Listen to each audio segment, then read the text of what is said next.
both the now and the then, where the story starts and never ends. Tune in, lean and feel the groove.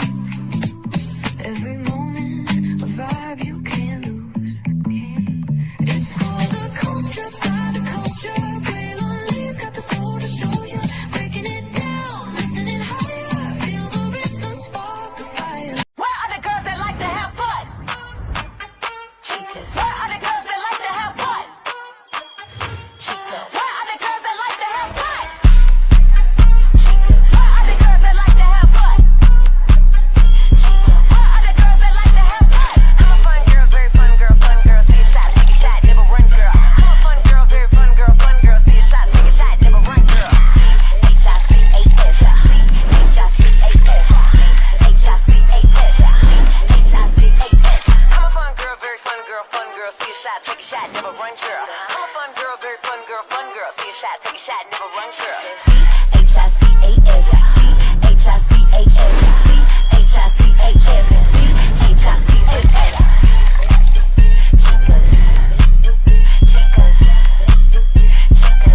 Chicas, divertidas.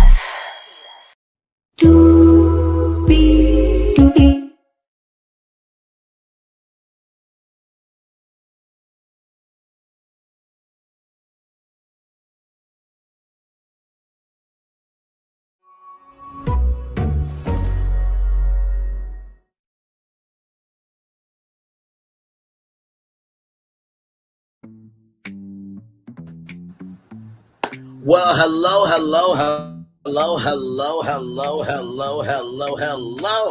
to you, and you. Welcome into another edition of Braylon Lee's Virtual Tour Live. We are live on tour. Some breaking news is coming onto these virtual streets, so we are going to get to that because we always reflect what is happening in the culture, of the culture, and by the culture in real time. So this literally just broke. We'll play two videos on updates about Alicia Brown and Big Tigger.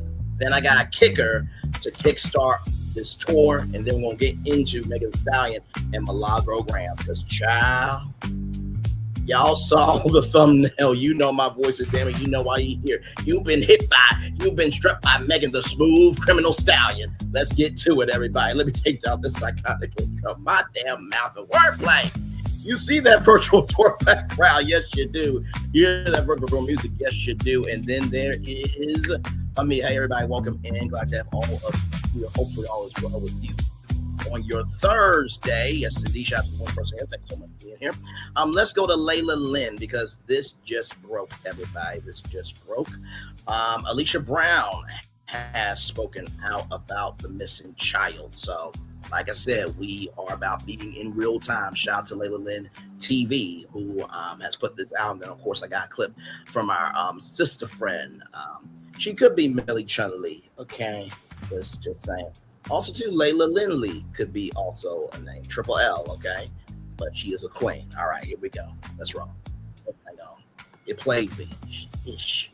It played me. It played you, too. Don't worry, we're going to get it, y'all. We're going to get it. Believe me, we got a lot to talk about with Megan this time, Milagro Gramz. Here we go. What's up, you guys? It's Layla Lynn, and I'm back with a new video. In this video, I want to talk about the situation with Alicia Brown. Hey, Justine Battle, welcome in. Alicia Brown is the wife of Big. So, just to let you know, Justine, we are going to talk about Megan Thee Stallion and Milagro Gramz. This is a breaking news update. As you know, I am reflective of what's happening in the culture, of the culture, and by the culture. So, we always start off with whatever's going on in real time, and then we get into the content. So I'm not clickbaiting you, but of course you know that because you've been here a while. And for everybody else who's new, this is a real in-time cultural channel. So just follow me. We got the content, okay? We ain't got to make nothing up to have a platform, all right? Let's keep going. Glad to have you here, Justin Bell. Good to see you. Big Tigger, and throughout the situation of alleged DV, possible DV, leaked videos, and things like that, Mr. Tigger, stop. Please stop, Mr. Tigger. Love you. A lot of us have been more so concerned about where is the daughter? Where's Alicia Brown's? And by the way, can I just say this? For anybody to say that just because somebody famous popped up is when people cared about child, Maybe that's when you decide to do your live stream the next day when everybody else was talking about it. And as people were saying in your chat, there's more information than you're reporting on. That was in your chat. God forbid if your child goes missing, you better hope that people give a damn about your child. See, it never really has an impact until it hits home. And I'm not wishing that on any male or female content creator's child. But let's cut the bullshit. There are people who actually give a fuck. Just because you're self-projecting that you don't give a fuck about your real life or your virtual life, don't mean the rest of us don't care. Let's continue on. If it doesn't apply, let it fly. But if you let it fly, it must apply. Let's keep going. Daughter that she was accused of possibly kidnapping or what have you 7 years ago in 2019. What about that? A lot of us have been like, what about that? And so in this video, we're going to get into what about that, because the father of the daughter did an interview and gave an update on her situation. But before we get into it, make sure you subscribe to this channel, my crime channel, Crime in Context with Layla Lynn. Not going to be too long to play this and a Millie This is such a rabbit hole. But we're just going to start from what I consider to be the beginning. I saw this in the comment section on the Neighborhood Talk. Shout out to Kyle from the Neighborhood Talk. And I researched it, and it is correct. On New Year's Eve 2013, Anne Arundel County Police said Alicia Denise Brown, Tigger's wife, or now wife, who was then 24, left her 4-year-old daughter inside a vehicle in a Maryland Live casino parking garage in Hanover, Maryland, for more than 8 hours. Now, hang on a second. Layla Lynn is correct, but we deal in receipts over here, so let me pull up that clip for you, because that's what we do. We talk about everything, not just project a narrative to not only have a platform, but to lie, cheat, and deceive our audience. Now, clock that T. If it doesn't apply, let it fly, but if you let it fly, it must apply. Now, last thing. Y'all need to watch who is about it to be seen and who's about because it's the right thing to do. Y'all need to watch that. Some of y'all are missing out on blessings because you keep listening to curses. Okay? Now, that doesn't apply. Also, let that fly too. Here we go.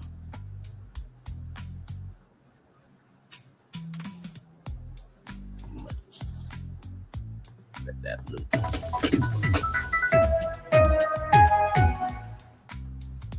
You know, you can't even walk inside Maryland Live unless you're 21 years old, just because a casino is no place for a child. Same goes for a casino parking lot on a really cold day with no parents in sight. And that's why Anne Arundel County Police are really fired up after arresting a Baltimore mother last night. It was a dangerous and illegal gamble that 24-year-old Alicia Denise Brown took on New Year's Eve, one that landed her in handcuffs. The Baltimore mother left her 4-year-old daughter alone in the car all day at the Maryland Live Casino in Hanover. A visibly angry Lieutenant T.J. Smith told reporters. Parental selfishness, absolute stupidity, just a reckless abandonment. Shocking, appalling, disturbing. You hear something like this, you can't believe somebody would do it. Lieutenant Smith says there is security video of Ms. Brown inside the casino, adding that the cameras also show after parking on level 4 of the garage, Brown was away from that car for some 8 hours and never went back to check on her daughter. It was a casino security patrol that found her around 6:30 p.m., heard a child screaming, the car windows covered with blankets. I can care less if they had the whole car set up like a daycare center. That child should not be left in the car alone by itself. Lieutenant Smith says the little girl was taken to the hospital to get checked out and is expected to be okay. But her mother is in big trouble with the law. Alicia Brown arrested at the scene and charged with second-degree child abuse and child neglect. Police were really angry, and they say other than being cold and hungry, doctors found the little girl was in good health with no signs of physical child abuse. She was released to relatives, and Child Protective Services is now involved.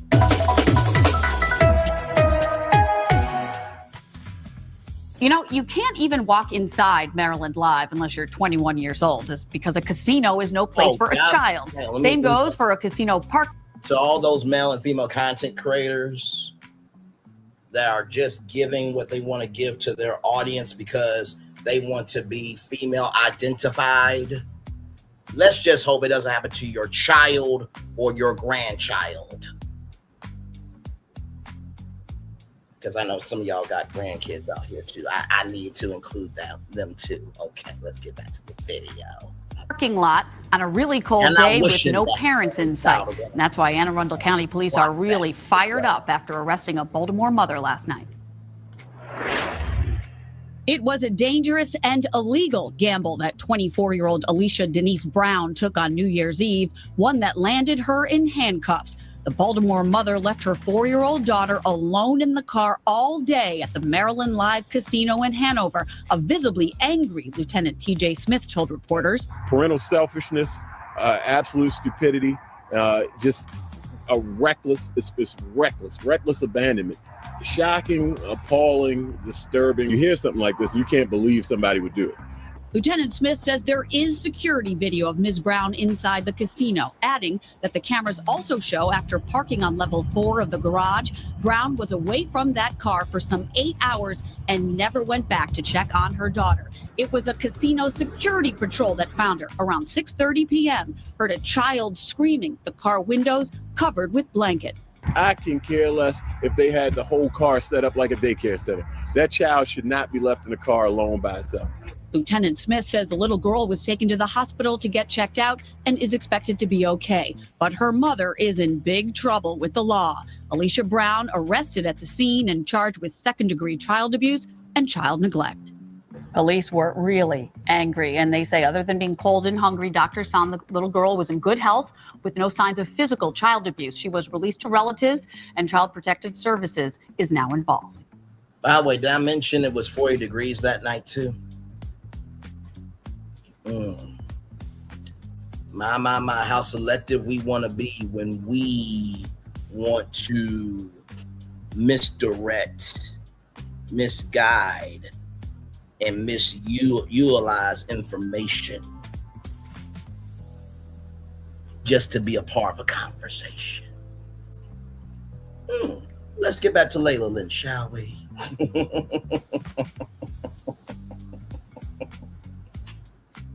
And I'm not laughing at this situation. I'm just laughing at the supposed content creators that they're automatically switching now. No, stand in it. If you think Alicia Brown has done nothing wrong at all, then just say, I want big ticket to go to jail. I don't give a damn uglish about a missing child. Just say that. Just say you don't care about facts. Say you don't care about black people. Say you don't give a damn fuck or shit about yourself, your husband, and your kids. Your soul will feel more cleansed, better, and whole. Let's continue. While she went inside the casino. And so a lot of you have been saying that she has mental health issues. In my opinion, addiction counts as a mental health issue. And it seems like at that point in time, she was 24, her daughter was 4, and she was addicted to gambling, so much so that she gambled as if it was a shift, as if it was an 8-hour shift. And it doesn't say she worked at the casino during her actual shift. She was allegedly in the casino gambling and left her daughter in the car for 8 hours. No food or water at all. All she had was blankets. They said there were blankets pushed up to the windows. WJLA reported that security found the child crying on the 4th floor of the garage, and police said that Alicia Brown had entered the casino around 10 a.m. and returned around 6:30 p.m. And so as far as the charges, WBAL reported that Alicia was charged at the scene, and she was charged with second-degree child confined unattended child under 8 years old and neglect of a minor. Police also said that the child had no food or water access and was cold. This is worse than how people treat dogs. When people leave their dogs in a car, at least they crack the windows. She was treating her child worse than a dog. They said after medical evaluation, her daughter, Aaliyah, was found to be in good health aside from being cold and hungry. Now, years later, Aaliyah Brown went missing from Reisterstown, Maryland on May 25th, 2019 at the age of 10. So this is 6 years later. It's being reported that her disappearance came after a custody battle, and a federal court document from 2019 notes that the custody in the case, Williams versus Brown, had been awarded to Darrell Williams on January 31st, 2019. Now, Darrell is who we're going to hear from in this video, in this interview.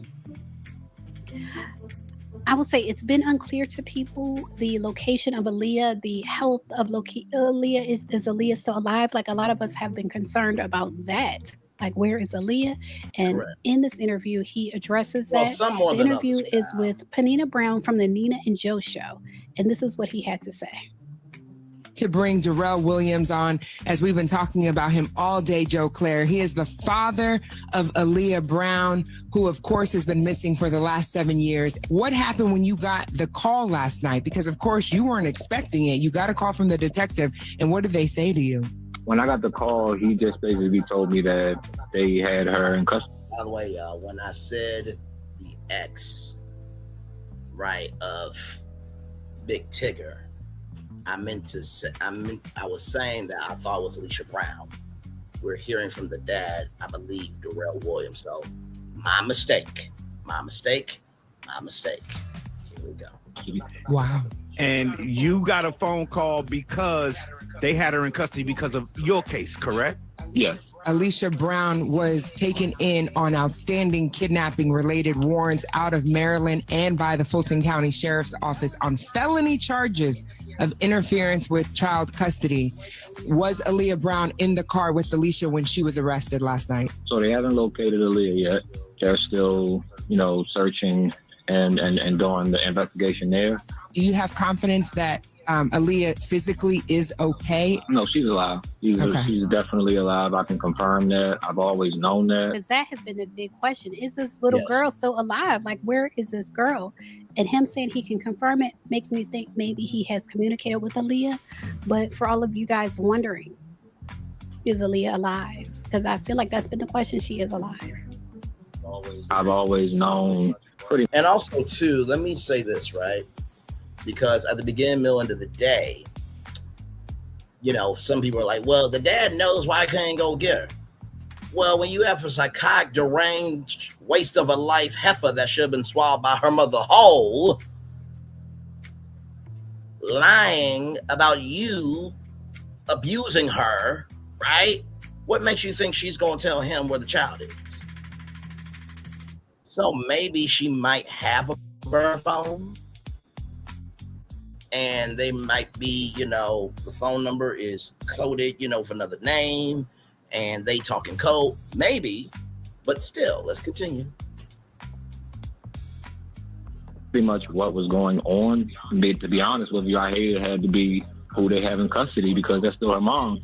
And, all of this was for nothing. All of this was for absolutely nothing. Wow. I just want to take the time and thank everybody that ever, over this 7-year process, shared the hashtag, Find Aaliyah Brown. Anything that you posted about my daughter, it's really because of you all that I'm at this point. What do you want your daughter to know when she hears this? I just hope you understand that no matter who this was, they would have treated this same way. You do not just take a child from another parent and go about like it's okay. This is not okay. This is actually against the law. Yeah, because his daughter at that age, if she was kidnapped at 10 years old, she's 17 now, but it's kind of like a lifetime. It's like natural to her to be with whoever she's with. It's probably natural to her. So he's reminding her that this is actual like criminal activity and it's not okay for them to take you away from me. It's not okay. Luckily, she's about to turn 18, and sometimes when children become adult, they do kind of right the wrongs that have happened around them. Yes. So hopefully, she'll reach out to him and call her mother completely. You can understand that this is the truth, and I still miss you. I can't. And by the way, for any Black woman who's about Black female empowerment, I would rather that child cut off her mother permanently and be whole. Some of y'all want kids to be locked up. Just because you locked up mentally don't mean other people gotta be locked up. Hell to the low. Hell to the low. Hell to the low. There are plenty of people that have cut off their moms and dads for good because of the thirsty toxicity, either that they are as an individual, as thirsty toxicity is as it and its supporters, or the thirsty toxicity energy that they carry as themselves, or anybody that would post court documents about a person who got banned off of YouTube, or would repost content from a banned content creator on their YouTube channel, which should mean that their YouTube channel should be deleted. But hey, what do I know though, right? I'm just a black man talking. Let's continue. Can't wait to see you. And I just hope you understand everything that might be going on, because I know it's a lot. And I'm sorry that your name is circling around so much for this instead of things that you're actually good at and talented at. But I pray we can just start on a good foot. And I'm waiting, and I'll be here. And I'm willing to go at whatever pace you want to go. I miss my daughter. She's coming. If I could tell his father anything, is that she is coming. She's coming. She's going to be 18. Hopefully she'll have access to things like this where she can hear her father talking to her, and she's coming. Amen. But while we're here, I also wanted to talk about another situation involving Alicia Brown. I commented on the Neighborhood Talk. This is such a rabbit hole. Like I said, we are going to bring you the Milagro Gramz intel because, child, it's a lot. But we're catching you up with what's happening. See, we're reflective of what's happening in the culture, of the culture, and about culture in real time. Not just waiting to go live and look like a dumbass because our narrative didn't become victorious. Moving on. The Neighborhood Talks reports neighbors. Or Ramon Joyner is someone who is incarcerated. Talks reports neighbors. Ramon Joyner is someone who is incarcerated for violating Alicia Brown. And he is speaking out from prison after the recent viral video involving Alicia Brown, Big Tigger's wife, after that brought renewed attention to his case. And so this is a message that he posted. I'm going to get into the message, but he posted this after his child's mother. That's what it sounded like. It sounded like his child's mother asked them to revisit his case. Joyner has been incarcerated approximately 11 years, and he's consistently maintained that Alicia Brown falsely accused him of violating her. In the message, he again denied the allegations and claimed that once again, I'm just waiting for the content creators that will actually stand up and be about it to actually update the story for the totality of it, not just for what they want to talk about, to have a platform and to lie, cheat, and deceive their audience. And so they can be, identified as being on the right side, to be, to have a check mark on their scorecard of how they are in the culture. He was set up. So let's take a look at the message. He says, first of all, thank you for your efforts to clear my name. It looks like this is maybe an email to someone.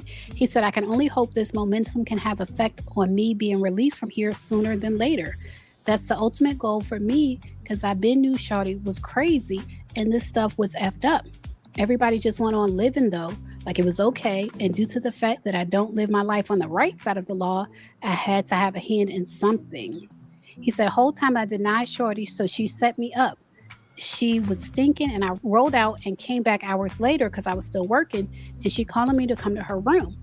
That's when the goofy stuff started, and I left again. And while I'm checking out, she falls in the lobby. Once the goofy stuff started, and I left again. And while I'm checking out, she falls in the lobby on some movie stuff, all beat up. And I'm like, huh? Checking out, she falls in the lobby on some movie stuff, all beat up. And I'm like, huh? And while I'm checking out, she falls in the lobby on some movie stuff, all beat up. And I'm like, huh? That's interesting. Didn't she fall down in that Ring camera footage? And she said, get off of me. Oh! But Big Tigger was never on.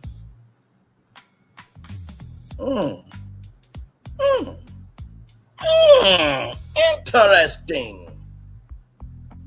Are we just gonna wait till the end of the week to go live about it? Or is this not important enough to you?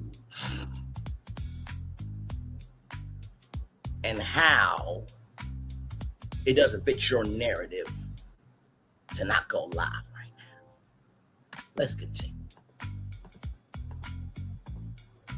I'm waiting for the police in the lobby for 45 minutes. A guilty man don't do that. Anyway, I was just telling you that, envisioning it again, like, damn, that's crazy how that happened. And so when he describes her falling in the lobby, a lot of people are referencing her situation with Tigger, where people felt like she was falling on her own, like he wasn't pushing her. I don't want to show too much of the video because I don't want my channel to be flagged, but I felt like Tigger could have stopped. And you could tell it's a child recording the video, because the child is like, "Stop, Mr. Tigger, stop, Mr. Tigger." And I felt like Mr. Tigger could have stopped. And that doesn't mean that she didn't fall. It doesn't mean that she didn't bang her own head upside the glass door. It doesn't mean that. It just means that also Mr. Tigger could have stopped. She could have stopped. They both could have stopped. But in any situation, it sounds reminiscent of what he described of her throwing herself to the floor in a movie type of way, like faking an injury, faking ABUSE, faking harm being done to herself. That's what it sounds like. So we're definitely going to keep up on this case and see how it all plays out. Like I said, it's a rabbit hole. But y'all leave a comment, let me know what y'all think.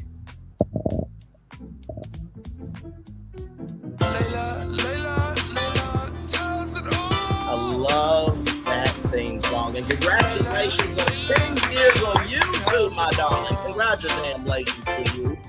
Oh my God. I love it when good content can celebrate you. Content that actually is actual, factual, not just rumors. Because like I said this morning, I would like to think that after Milagro Gramz went through what she went through, that nobody would be posting receipts when they could be the next Milagro Gramz. But hey, I guess some people want to be locked up. Anyway, child, let's go to Millie Chun. And then I got the kicker, and then we're going to get right into Milagro Gramz, because, child, we got a lot to talk about with her, believe me, you. All right, here we go. Millie Chun, let's get it.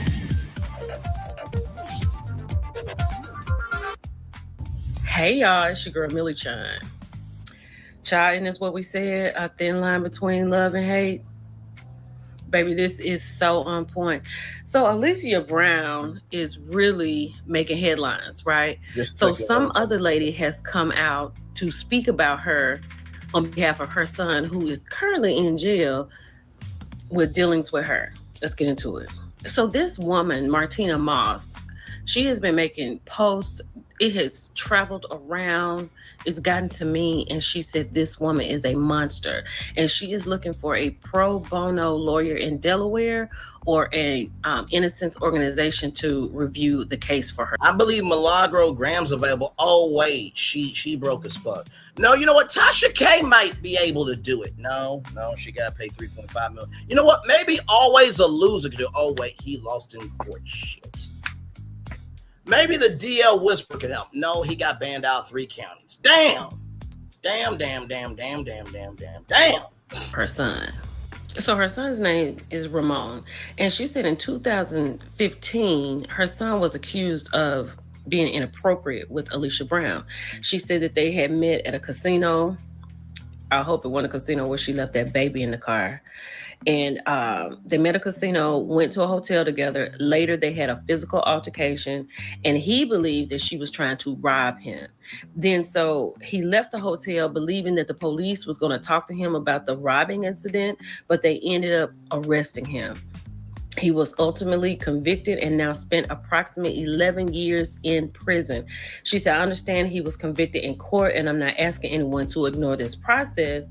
I'm simply asking whether in light of recent public developments involving Alicia Brown, there's a legal bias for independent review of the evidence of the case. She said, I'm not asking for anyone to harass anyone involved. I'm asking for help from Delaware criminal defense attorneys, pro bono attorneys, innocence organizations, investigation journalists, and so on.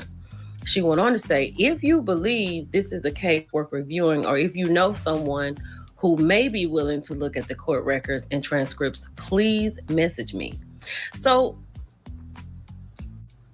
hold on. This lady got a lot of stuff going on, right? And it's not too much. At least you recognize it, unlike others. That is positive or shining a light on her. Like, she has multiple mugshots, and I'm not going to talk about that, but there's another guy speaking about her also. Hold on. So this was posted from Peter Thomas's page. There's a lady talking to this guy, and he's talking about Alicia Brown, and he's talking about how they had some work dealings or whatever. And then they got a little intimate, and then it just got crazy. Let's listen to a little bit of that. 2 words. Alicia Brown. A name I'll never, ever, ever forget. Ever, ever, ever forget, bro. Literally the most, like, the craziest woman I've ever dated in my entire life. So he was like, I don't know how Big Tigger got to the point of marrying her. He said, I don't know how he got that far. He said, but they had some dealings in Baltimore. Apparently, allegedly, according to him, Alicia was working with a councilman or whatever in politics. And he had his own business. And so they had some business. Wait, she had the intelligence to be in the world of politics? Oh my. God forbid. His dealings together.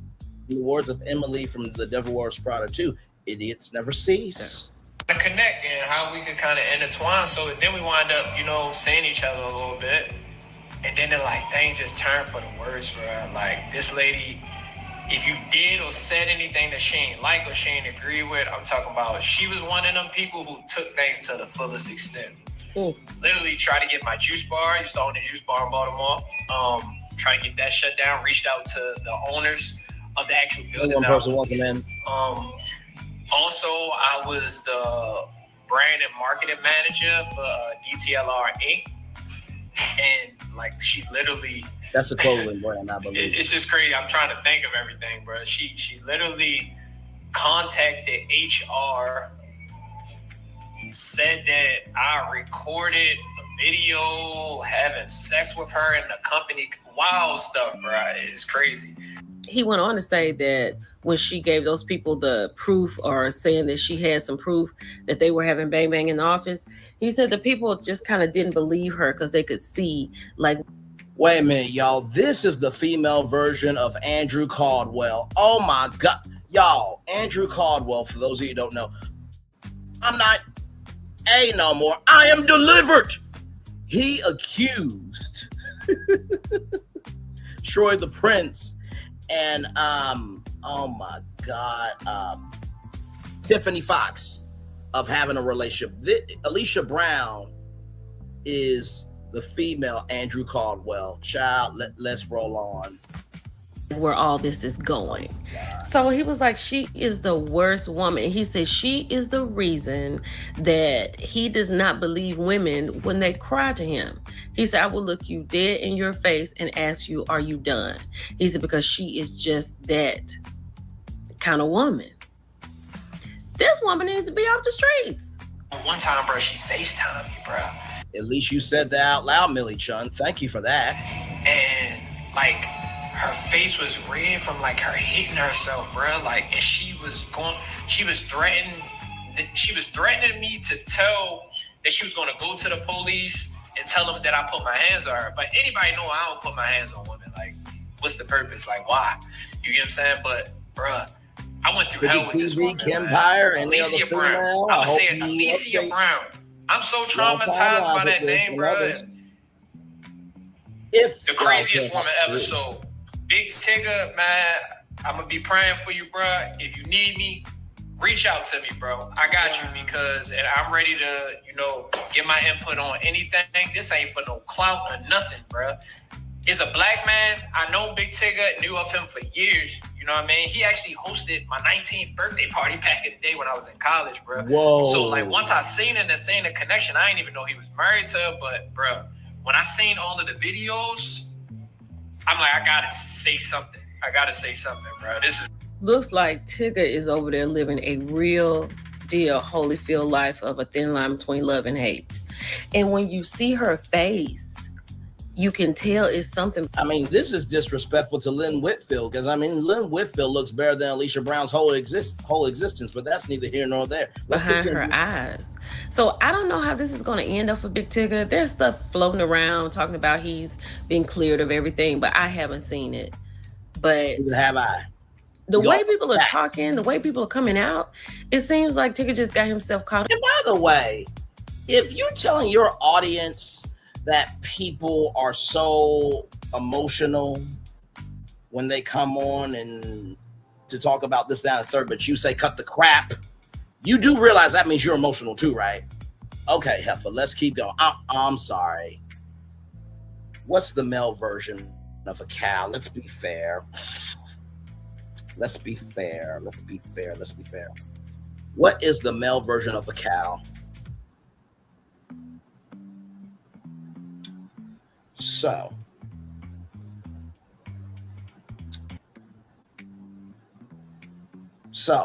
to all the bulls out there and to all the heifers, you do realize if you get emotional in your commentary, that means you're also emotional too, in addition to telling other people they're also emotional, right? I just want everybody to know that.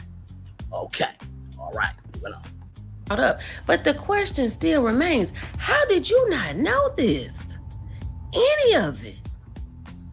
People don't ask about people anymore. Like, where'd you come from? Who is your family? I mean, I don't know. Who are you? Where did you come from? And why do you exist? What they did to meet before they really got together and have kids and stuff. I don't know. He could have met the family, but you know. Oh, this is tough. Y'all let me know what y'all think about this. It's your girl, Millie Chun. I'll talk to you later. Bye. All right, y'all. Now to Milagro Gramz and the mob who moves on broken, dilapidated, and just decrepit behavior. Give me a moment.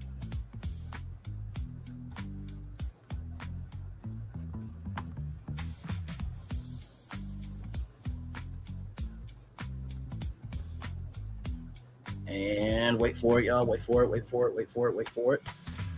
Wait for it, wait for it, wait for it, wait for it. There it is. That's when the content starts from Milagro. And to everybody that's supporting her and using the word of God, this, that, and the third, I just want you to watch this real quick. Okay.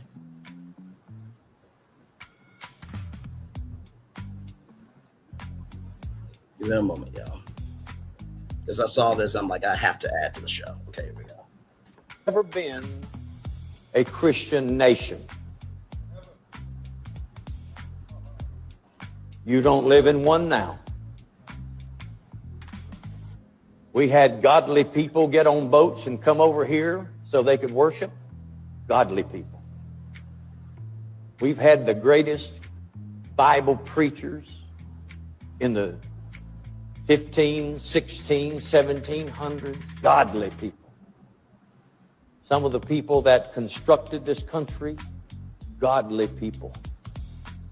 But it has never been a Christian nation and never will be. A Christian nation would never have killed and displaced 20 million Native Americans who are still left out and living in poverty. A Christian nation would never have thought that owning slaves was pleasing to God, or that it lined up with Scripture in any way, shape, or size. And we not only practiced it, but we were so obsessed with it that we went to war about it. We had a civil war. And in that civil war, 500,000 Americans died. That's more than Americans that died in World War II or any other war we've ever had. Our own civil war, we killed 500,000 of our own people so people could have the right to own other people as property. It's never been. Now that's a real Christian. By the way, if you ever hear anybody say, if you ain't sinning, Jesus died for nothing, please move from around them. Okay? Move from around them. Move from around them. If they say transphobic slurs, move from around them. If they are around anybody that will just accept their bullshit but doesn't call them out, move from around that individual or individuals that think like them. Okay? I told y'all I got time today.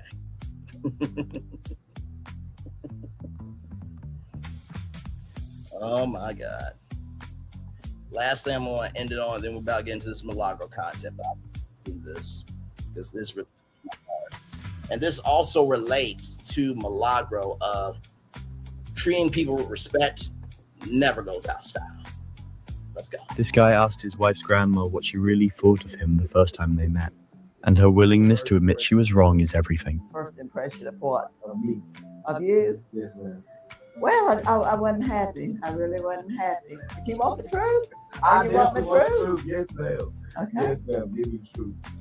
I really wasn't happy that she was dating a man of another color.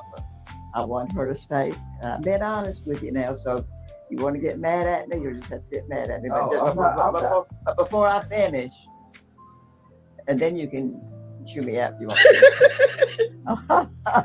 But I really wasn't happy with her dating a man of another color. You weren't the first guy that she dated of another color. There was another guy. And I wasn't happy with him at all. I mean, I just detested him. He treated her terribly. And then when y'all got married, I still wasn't happy that she married into the black family. But I will tell you right now, with a true heart and a true spirit, I was wrong. I was very, very wrong. I don't know of another man other than my husband, and I had to beat the hell out of him.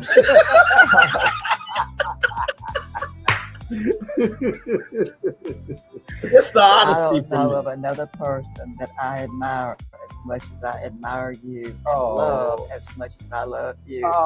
You take care of my families. Thank you, Granny. You take care of my family so beautifully and do so much for me and my son. But I just want to say thank you from the bottom of my heart. I love you like a son. Love you too, Granny. And there's nothing I won't do for you. Love you too, Granny. I love how she looked him in the eye and told him, I admire Granny's honesty and her willingness to say she made a mistake. Some more than others, child. This is so real and transparent. I love their relationship. And shout out to 1615 Coach, and shout out to Gio Nima, who got from 1615 Coach for that. This is so real and transparent. I love their relationship. I was wrong, gave me chills. So many of us need to learn these 3 words. Some people can't, they won't, and they never will want to learn that because it takes too much humility to give a fuck about doing the right thing. It takes a bigger person to admit they are wrong and ask for forgiveness. 2 heart emojis, blessed. Now, with all that being said, I've talked your ear off long enough. Let's get to it, everybody. Child, when y'all see this, I was flabbergasted. I'm like, I know you're lying. I know that you're lying. And I know that you're lying. So, here we go, y'all. Shout out to Document Tingz, by the way, for this. Let's get to it. Megan Pete plaintiff versus Milagro Elizabeth Cooper, also known as Milagro Gramz, also known as Milagro Scam. Shout out to my man Conscious TV. Defendant's motion for relief from judgment pursuant to Federal R Civil Penal Code 60B6 based on undisclosed appearance of partiality under 28 U.S.C. 455A. Defendant Milagro Elizabeth Cooper, defendant proceeding pro se, which she has failed pro se many times over, respectfully moves this court pursuant to Federal Rule of Civil Procedure 60B6 for relief from the final judgment, ECF number 227, and amended final judgment, ECF 318, entered in this action on the ground that circumstances creating an appearance of partiality under 28 USC 455 were not disclosed to defendant and were not known to defendant through no fault of her own until after the judgment was entered. In support of this motion, defendant states as follows. Are you serious?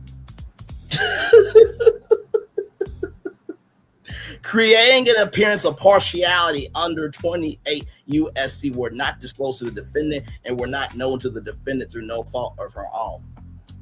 You were on, if I'm not mistaken, you were on Station Head when you said, and I quote, "They just let me know that the defamation charge is on." Give me a moment, because we got time. We got time. We do. We got time.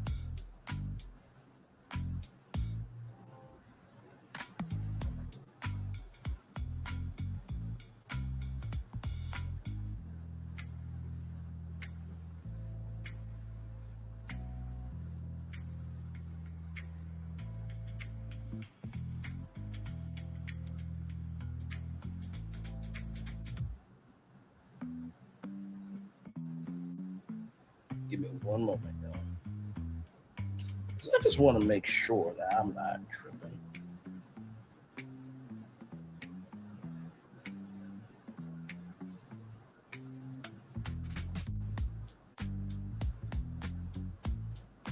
Look, this my judgment. This what you make a month. Honestly, look, this my judgment. This what you make a month. I know you don't make this kind of money. I'ma need this every month. And let's just do it like that. Well, I pay a certain amount. Something that's reasonable. But that also doesn't create a fucking situation where any... Something reasonable. Aren't you negative $10,000 in the hole, you fucking heifer? Didn't you lose a station hand contract for $6,300 a month? Didn't you say you don't own a home nor no assets? So how can you make a payment plan when you have nothing to make a payment plan with? I'm just asking questions. Nobody have to go through any type of hardship. Like that's simple math to me. Okay, so Milagro plus doing the most for Tory Lanez equals what the hell you chose. You couldn't figure out that was simple math and that was going to backfire on your ass. Let's continue. And that's getting away from the, like, me personally, I would just want to be done with it. Look, let's just come to some type of agreement, and let's go on, you know? Yeah, a little payment plan or something like that. I don't know. Because I'm going to tell you what, I have to pay.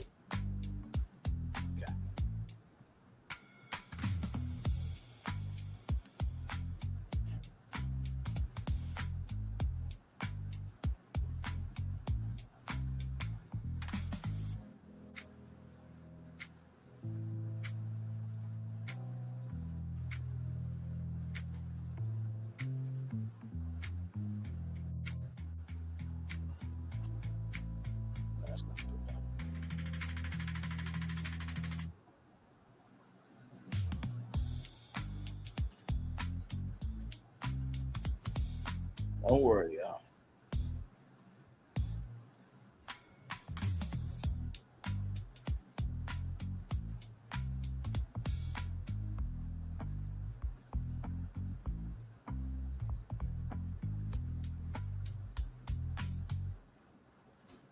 There was one where she said what she said here.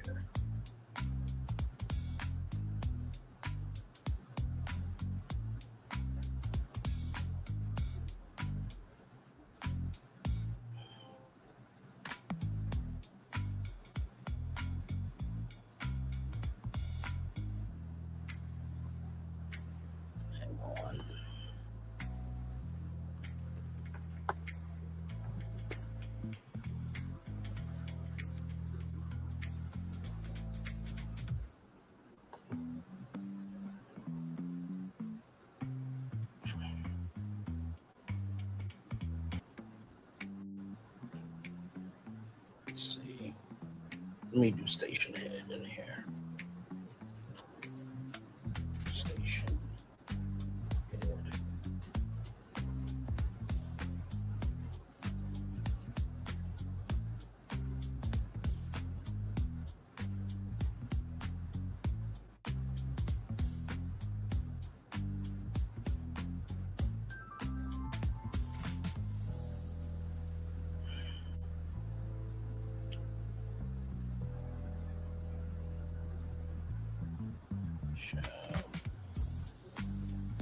That's not it. Where the hell is it?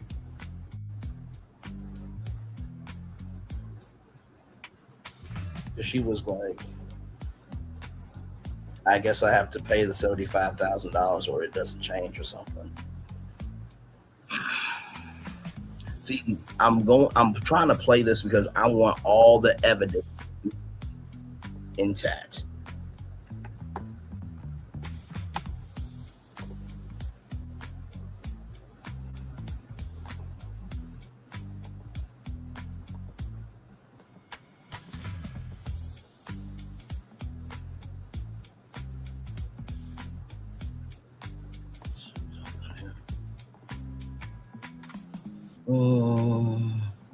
This month.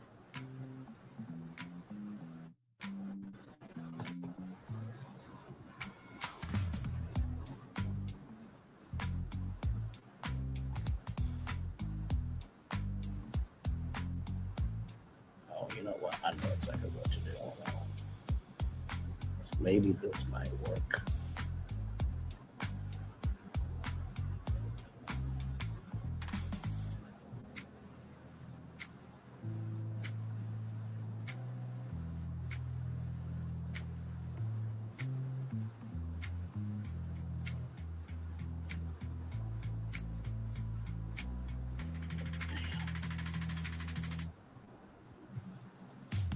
If I find it before the end of the show, I'll play it for y'all. Because I swear it was a station head thing of she was saying that she just found out about the judgment. But anyway, let's continue on, everybody. So basically what she is saying is that the judge, right, has created an appearance of partiality, right, of reinstating the defamation claim and the $75,000, right, which is just beyond crazy. And she said that she did not know this until after the judgment was entered. That was not true. She was on station head when she found out about it, right? So introduction, this motion does not allege that the presiding judge, the Honorable Cecilia M. Ontonga, harbored any actual bias against the defendant. Rather, this motion is brought under the objective standards set forth here in 28 U.S.C. 455, which requires disqualification whenever a judge's impartiality might be reasonably questioned, regardless whether the judge was subjectively aware of or influenced by the circumstances giving rise to that appearance. See Lichtenberg versus Health Services Acquisition Corp. At its core, this motion rests on a straightforward chain of documented facts. Facts are in the eye of the beholder. The presiding judge's spouse, George Pacino Jr., as a partner and board member at Holland and Knight LLP. Holland Knight LLP represents non-party Desiree Perez, which Desiree Perez is with Rock Nation. Rock Nation is with Thee Stallion. Yeah, she has jumped out this far into the deep end. And Ms. Perez was represented on the record without contradiction as having funded and been personally involved in this litigation against defendant from its inception. Defendant sets forth below a series of relationships and connections, each independently verifiable. We don't trust the verification of a liar and a cheat and somebody we don't want around no more.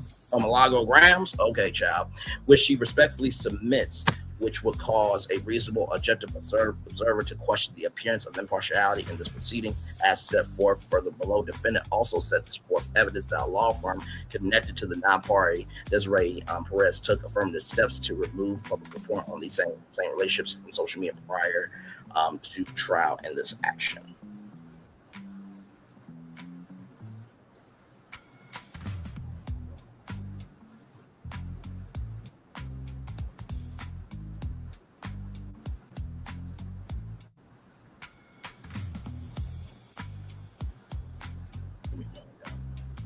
Megan Thee Stallion station head defamation.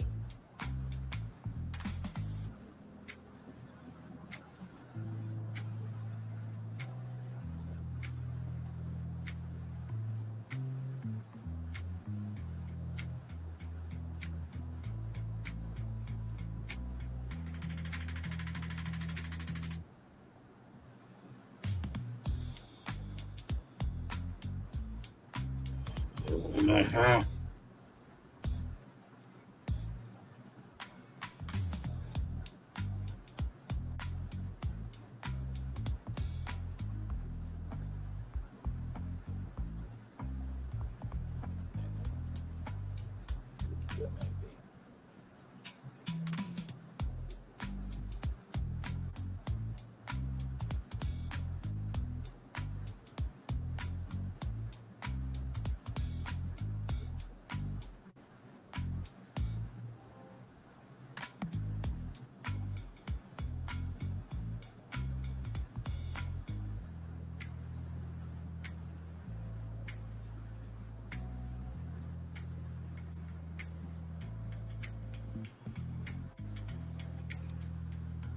It wasn't too long ago that this happened.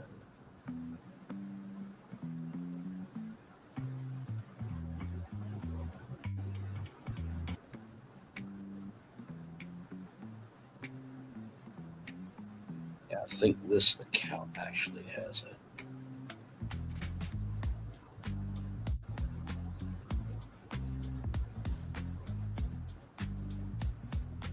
See?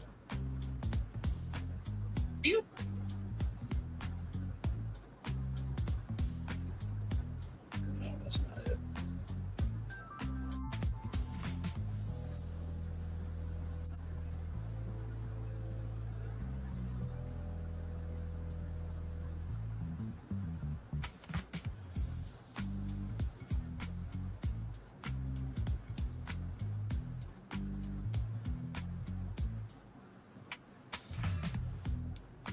Okay, here's something, y'all. Listen to this. About my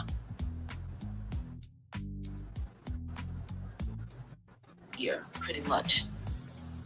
And you want to know what was so crazy to me? The fact that they came to $60,000. It did make me think about my own judgment.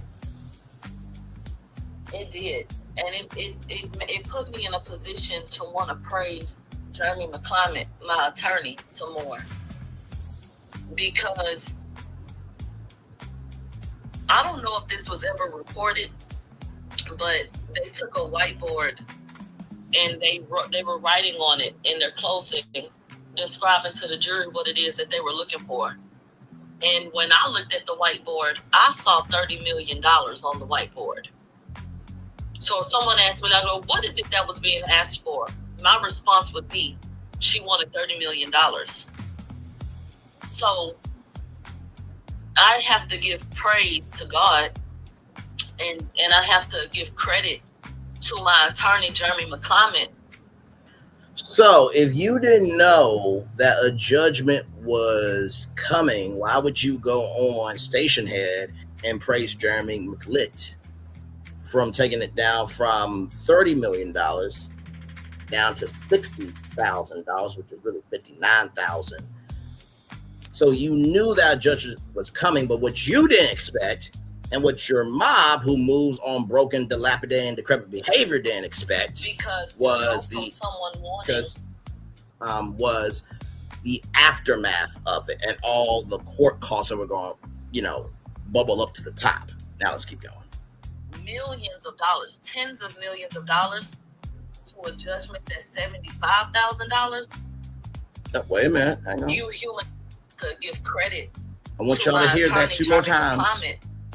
Because to go from someone wanting millions of dollars, tens of millions of dollars, to a judgment that's $75,000. 1 more time.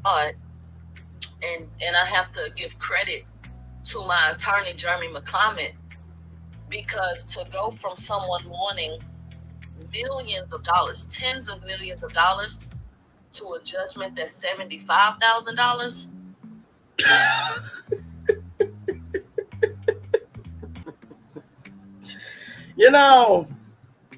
Sincerely. All I do is post receipts. I drink my water, I mind my black-owned business, and I go on tour. That's really all I do, guys. That's literally about it, you know. Just yeah. Give me a moment, trying to see if there's anything else, you know.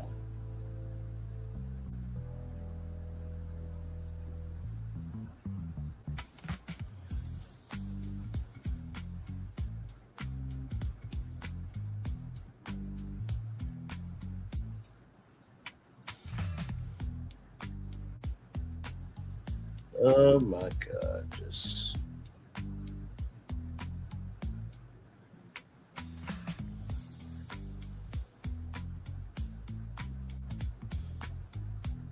because it wasn't too long ago when she was on Station Head.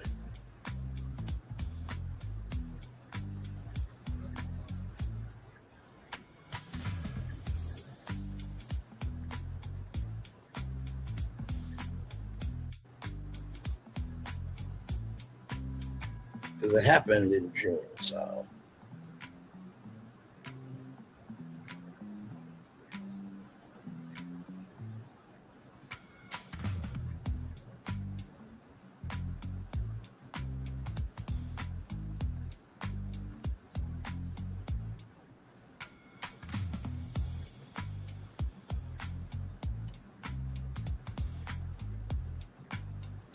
Almost there, y'all.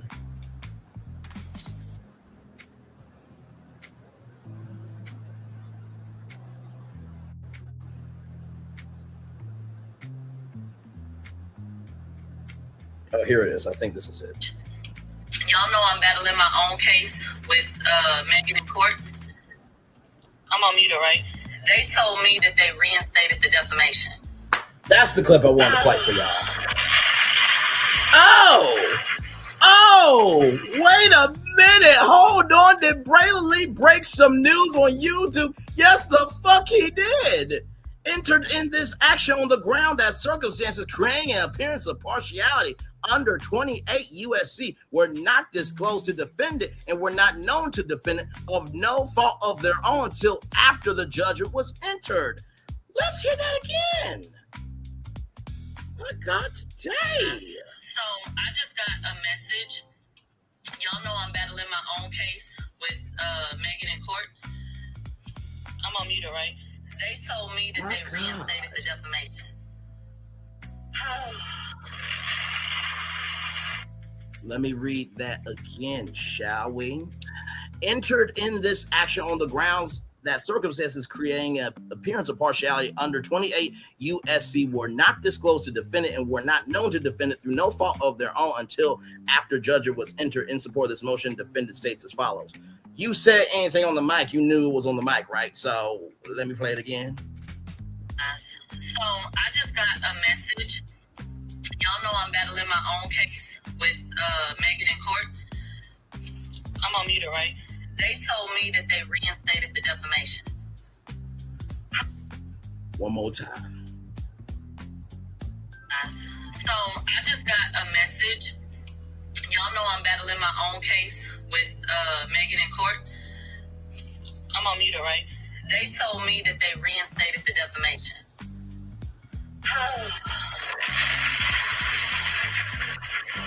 Keep listening. Keep listening.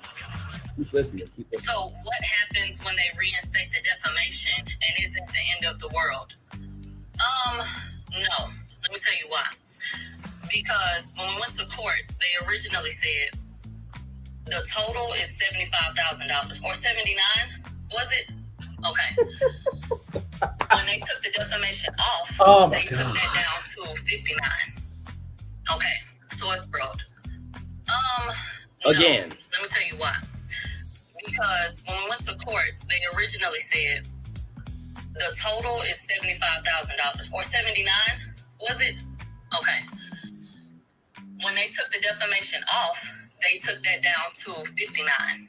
One more time. When they reinstate the defamation, and is that the end of the world? No. Let me tell you why. Because when we went to court, they originally said the total is $75,000. Shout out to Milagro for this. Was it? Okay. When they took the defamation off, they took that down to $59,000. So you weren't informed at all? I'm just asking a question, Milagro. You weren't informed at all?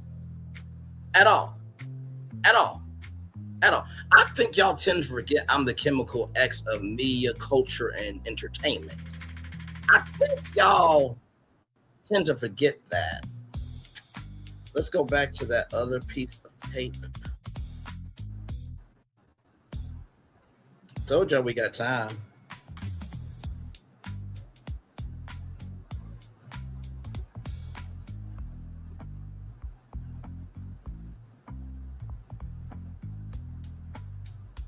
Give me a moment, get back to that clip. See, I knew what I knew. I knew that clip was out here. I'm gonna get back to that one.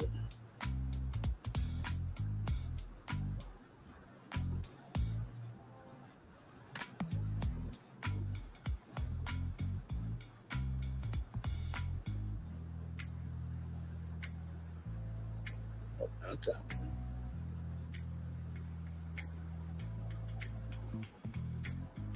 And shout out to Black Twitter. I'm still calling it Black Twitter. I ain't calling it Black X, because nobody calls it that. Twitter and that blue bird have more social capital than the letter of than a letter of the alphabet, rather.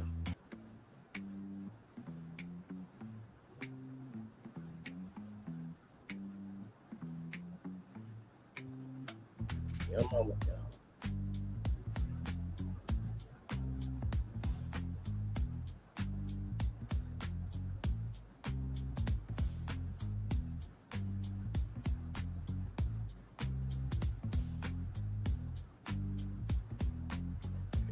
I think it's right here. Yep. Okay, let's listen to this one more time. Two more times, actually. And you want to know what was so crazy to me? The fact that they came to $60,000. It did make me think about my own judgment. It did. And it really put me in a did. position to want to praise Jeremy McClimate, my attorney, some more.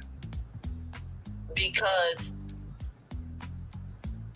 I don't know if this was ever reported, but they took a whiteboard and they were writing on it in their closing, describing to the jury what it is that they were looking for. And when I looked at the whiteboard, I saw $30 million on the whiteboard. So if someone asked me, like, oh, what is it that was being asked for? More times, my response would be, she wanted $30 million. So I have to give praise to God, and I have to give credit to my attorney, Jeremy McClimate, because to go from someone wanting millions of dollars, tens of millions of dollars, to a judgment that's $75,000, yeah, pretty much. And you want to know what was so crazy to me? I'm just chilling.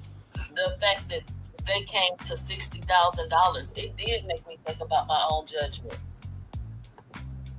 It did. And it put me in a position to want to praise Jeremy McClimate, my attorney, some more. Because I don't know if this was ever reported, but they took a whiteboard and they were writing on it in their closing, describing to the jury what it is that they were looking for. And when I looked at the whiteboard, I saw $30 million on the whiteboard. So if someone asked me, like, oh, what is it that was being asked for? My response would be, she wanted $30 million. So I have to give praise to God, and I have to give credit to my attorney, Jeremy McClimate, because to go from someone wanting millions of dollars, tens of millions of dollars, to a judgment that's $75,000. One more time. Pretty much. And you want to know what was so crazy to me? The fact that they came to $60,000. It did make me think about my own judgment. It did. Mhm. And it put me in a position to want to praise Jeremy McClement, my attorney, some more. Because I don't know if this was ever reported, but they took a whiteboard and they were writing on it in their closing, describing to the jury what it is that they were looking for. And when I looked at the whiteboard, I saw $30 million on the whiteboard. So if someone asked me, I go, what is it that was being asked for? My response would be, she wanted $30 million. I have to give praise to God, and I have to give credit to my attorney, Jeremy McClement, because to go from someone wanting millions of dollars, tens of millions of dollars, to a judgment that's $75,000. So you had no idea of the judgment? You had no idea of the judgment, right? No, just no idea at all. So you're believing that this judge, not that she showed partiality, but you're trying to make $1.15 by bringing different connections together so you can get out some shit that you put yourself in. Okay. You know what? I wonder if you said anything else. Oh, wait, you have. But didn't Tasha K say she good? She good. She good. And then, not only that, I had to play the part of a po nigga. You got people on this motherfucking internet calling me broke when the average American makes $50,000. When you supposed to make 3 times your motherfucking rent in the month to stay at certain places and rent damn near $3,000. Y'all found out that I had a contract with Station Head. So how much I made a year at least? You tell me. Wait, but I still you asked the question. I'm going to give an answer. So let's do $6,300 because that's what you had per month times 12, right? So in 1 year, you made, and I quote, these are what we call facts, ladies and gentlemen. Okay. What she said, tell her. I'm just doing what Milagro asked.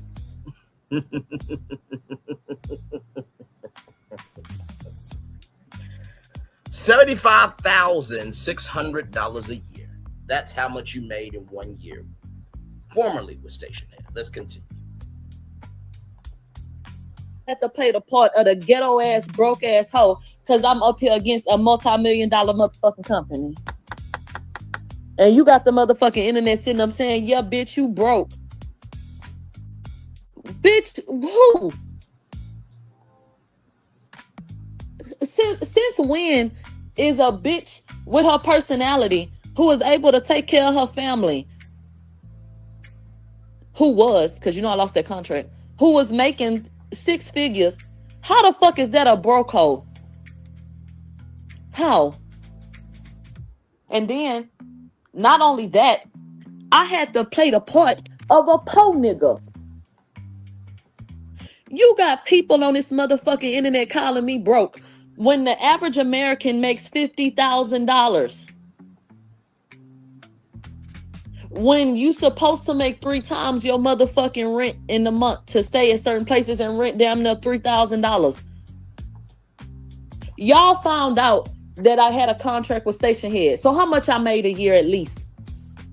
You tell me. But I still had to play the part of the ghetto ass, broke ass hoe because I'm up here against a multi-million-dollar motherfucking company. And you got the motherfucking internet sitting up saying, yeah, bitch, you broke. Bitch, who? Since when is a bitch with her personality who is able to take care of her family, who was, because you know I lost that contract, who was making 6 figures, how the fuck is that a broke hoe? How? And then, not only that, I had to play the part of a po nigga. It's public information, y'all. You got people on this motherfucking internet calling me broke when the average American makes $50,000. when you supposed to make 3 times your motherfucking rent in a month to stay at certain places and rent damn near $3,000. Y'all found out that I had a contract with Station Head. So how much I made a year at least? You tell me. But I still had to play the part of the ghetto ass, broke ass hoe because I'm up here against a multi-million-dollar motherfucking company. And you got the motherfucking internet sitting up saying, yeah, bitch, you broke. Bitch, who? Since when is a bitch with her personality who is able to take care of her family,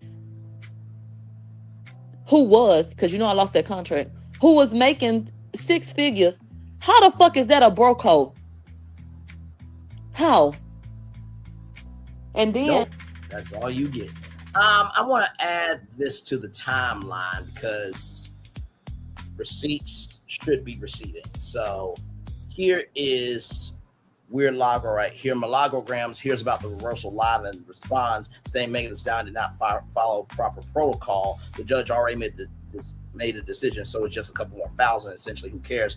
As she drops virtual bombs, seemingly still bragging about a win. So I'll play it here. This was posted May 30th, 2026 at 12:29 a.m.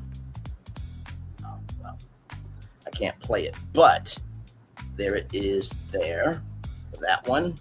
And then right here, shout out to Lady Day. Let's see if she will be praising her former attorney when her sanction and final court costs her tally. She's acted like the damages judgment finalizes what she's going to end up owing. Her sanction alone could be another $75,000. Let her keep celebrating early. Pig, rolling eyes emoji, Quinn Emanuel. This was posted July 2nd, 2026 at 6:25 p.m. Is there any more out here in these streets?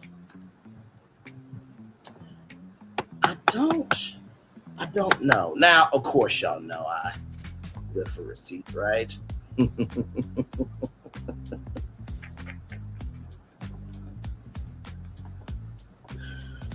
Oh my God. Let me make sure that this is the right one. Give me a moment, y'all.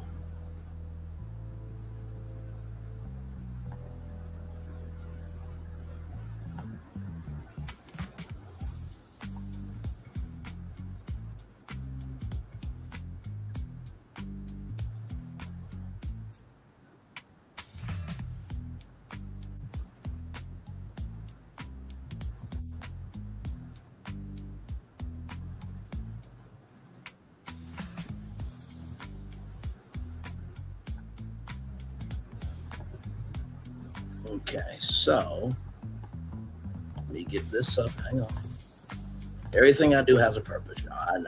I know sometimes me being long-winded can be tiring to some people, but everything I do, it has a purpose, believe me.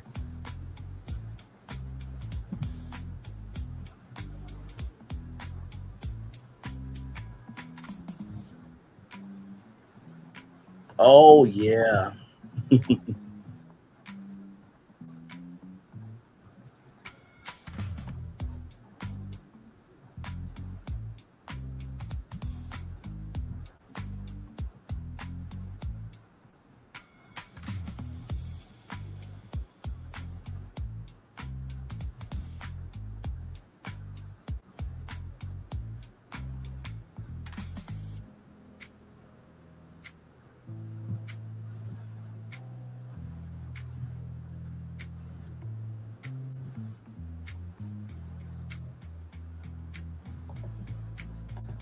Okay, so here is this here.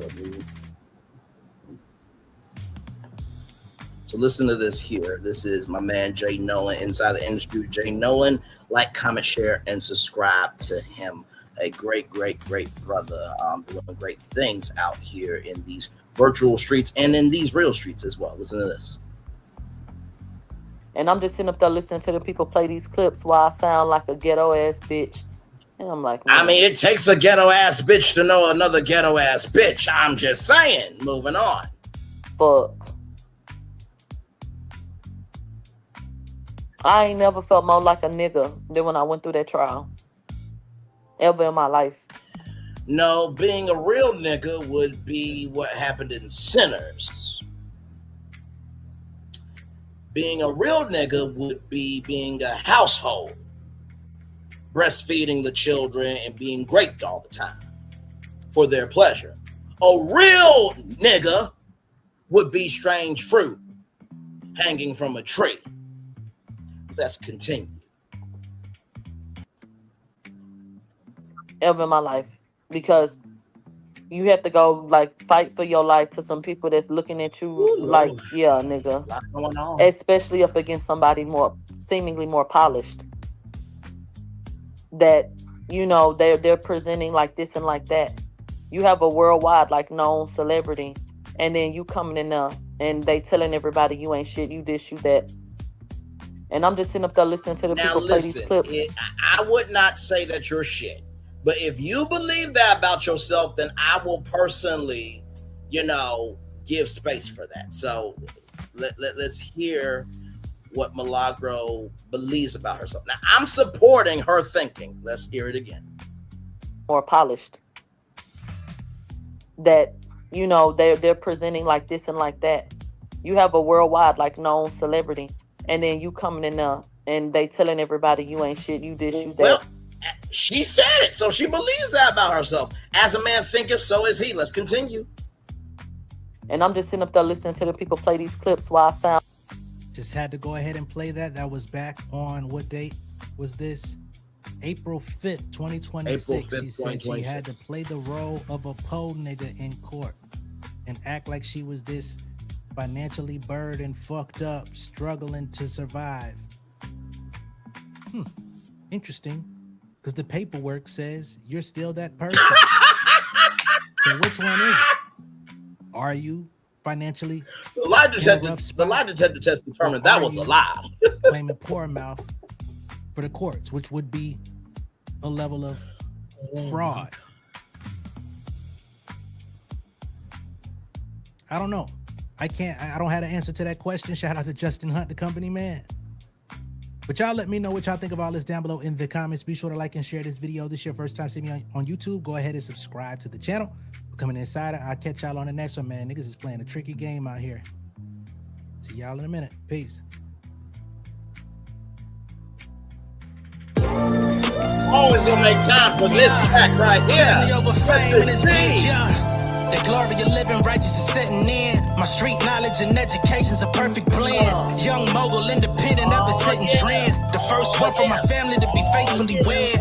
Fuck niggas and the horses that they riding on. I see this shit from all angles like a pilot gun. I'm never politicking, the drama be piling on. Father and great son acknowledged like I'm Bobby Bonds. Conversation with my lady about the paper route. 5-6 bank accounts every day I make it count. They down talking my commentary for hating now. Well, I can take it cause I'm bodying your favorite now, please. I can do this shit in my sleep. I've been writing for these niggas, y'all read it and weep. I've been fighting these niggas if you speak on the street. I'll turn your birthday party into New Year's Eve. Don't let me take it there. We ain't playing fair. This the ATL, Southside nigga moving furniture like Wayfair. Life on hold, no insurance for your healthcare. Lifeline gone, so you want to be a millionaire?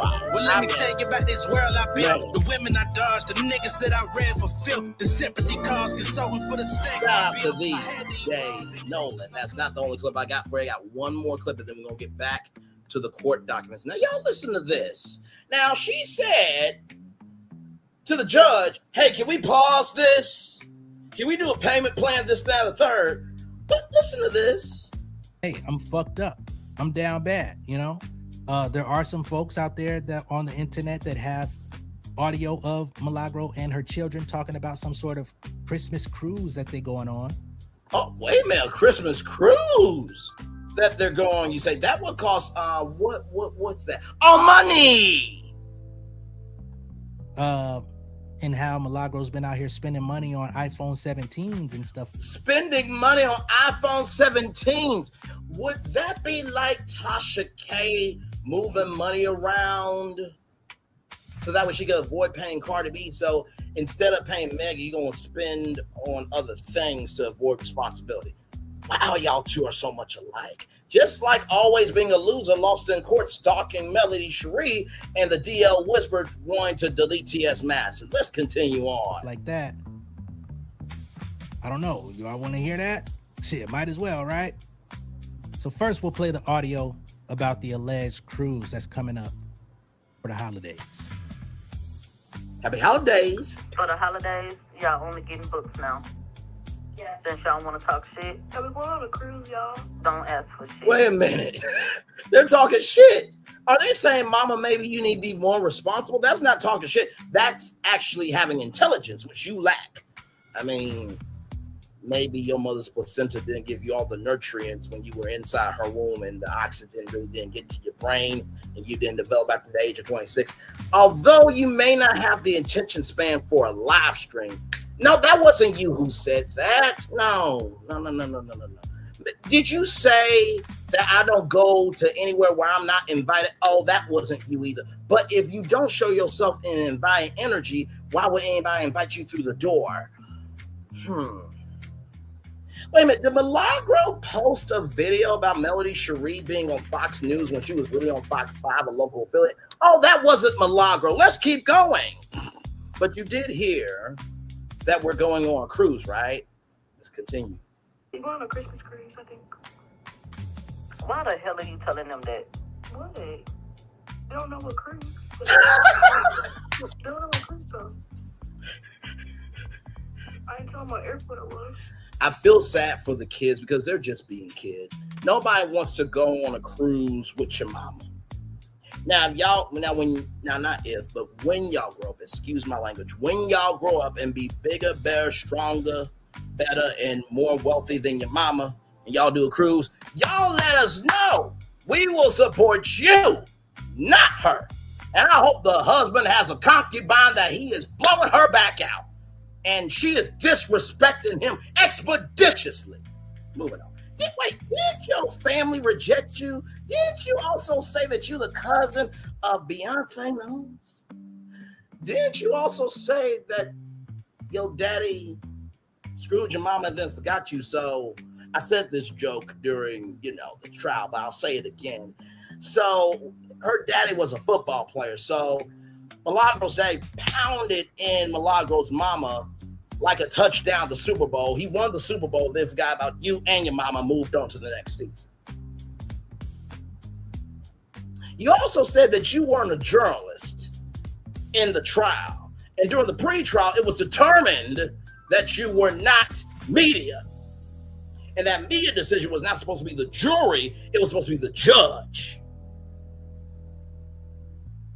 And you didn't fight against that until it got 2 knees weak, arms heavy like spaghetti for your bitch ass. Let's continue.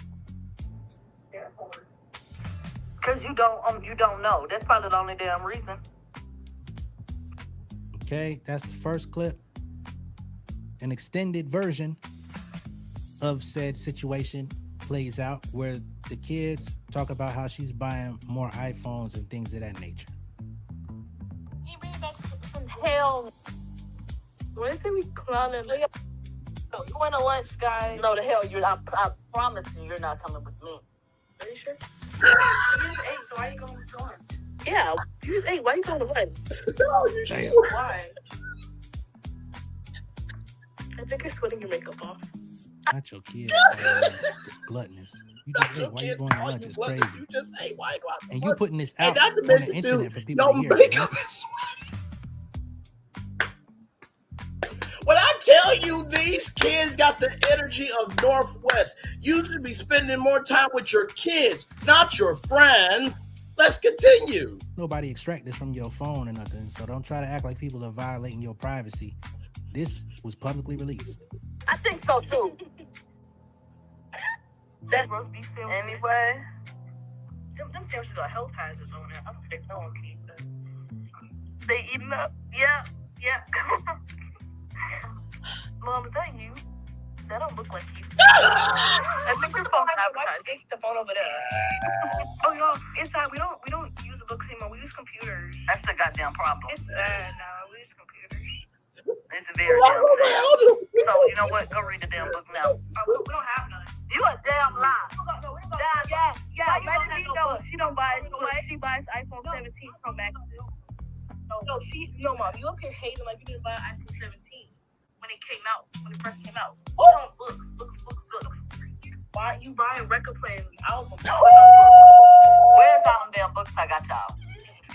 The whole box of No, I didn't move a damn thing. Where's them books from Barnes and Nobles when I let y'all pick them damn books? and Noble. Whatever the hell, where's the books there? That whole series I got y'all. Ladies and gentlemen, this is Uncle Wanda's and Letitia Scott's niche, y'all. The kids had to correct her on her grammar. Let's continue. So why you act like you ain't got no damn books? It's about gay men. I didn't pick that shit. It's about gay men, but so I know. Oh, hell no. I don't want you to read a damn thing. Hell, look at your damn ass. Don't go my hair. Whoa. Okay, so that is audio of Milagro and I think her two daughters. Again, I did Those daughters are gonna grow up beautifully. They're gonna mess around. They're gonna be somebody. Damn it! Audio recordings that she put out to the public because they are somebody. No through hard work and determination. Damn it! Or answer. But basically, they're outing that she's spending money frivolously on cruises, iPhone Pro Max 17s, the day that they come out, record players, new music, all type of shit.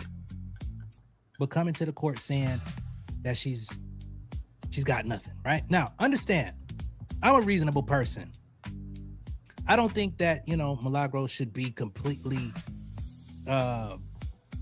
destitute.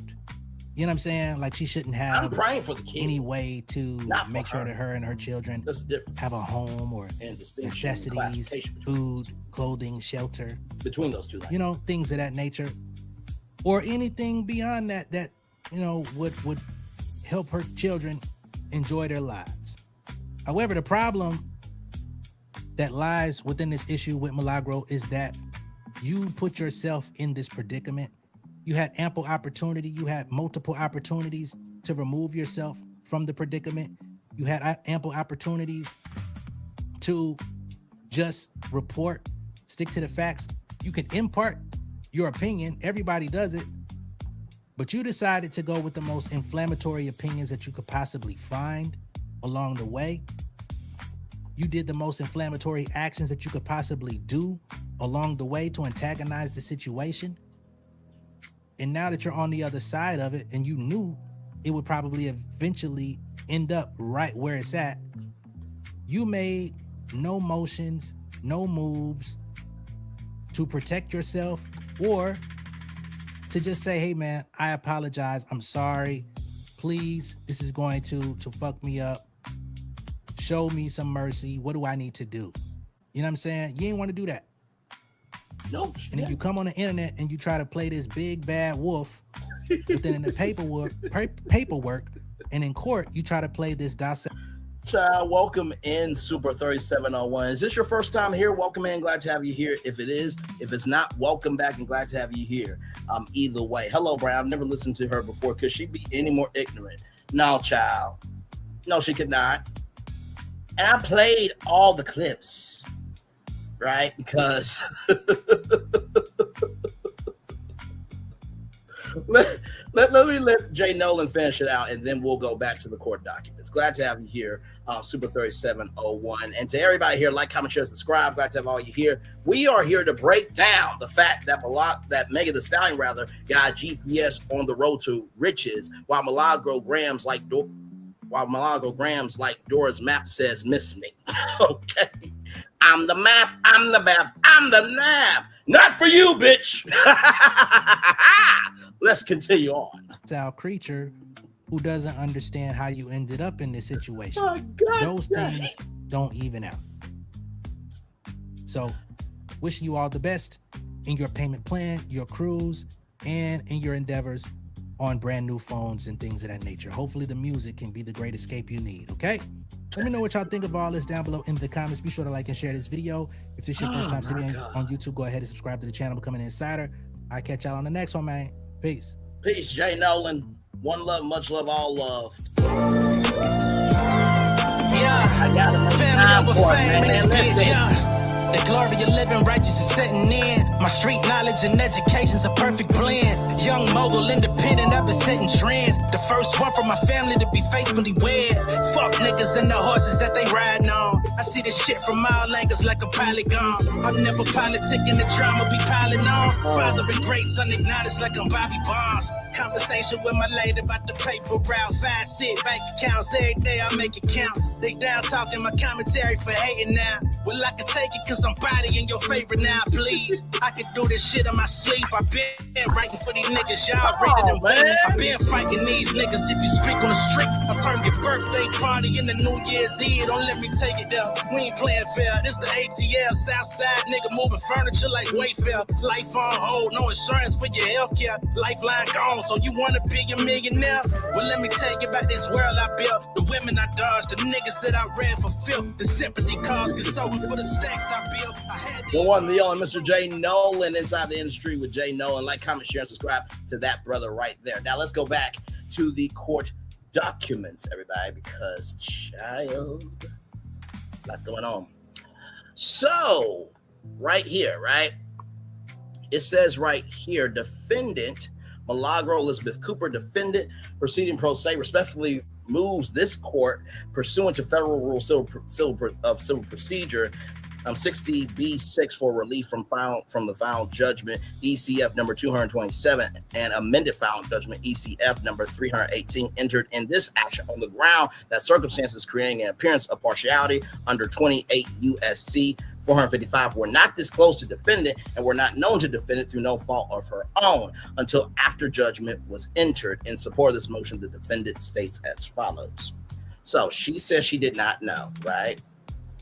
Okay, here is this here. So this is the Lady Day. Let me put you on here. Here's the Lady Day right here. It's this tweet right here. And I'm about to play the audio, so I'm just putting this on so you can know which one I'm playing. Here we go.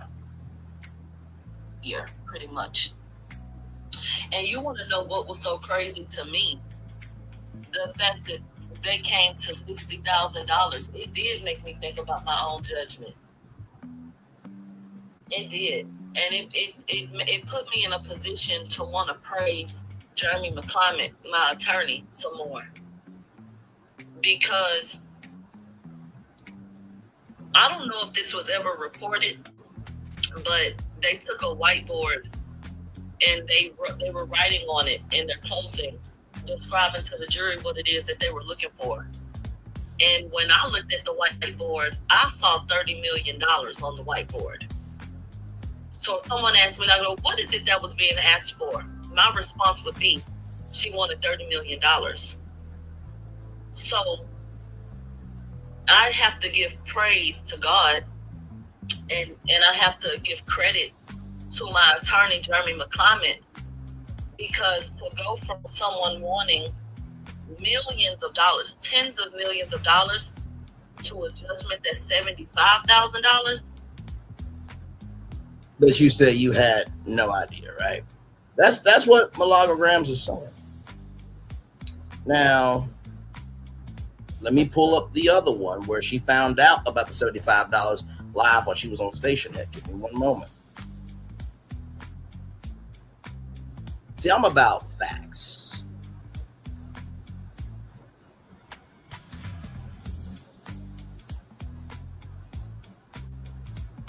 That's what I'm going to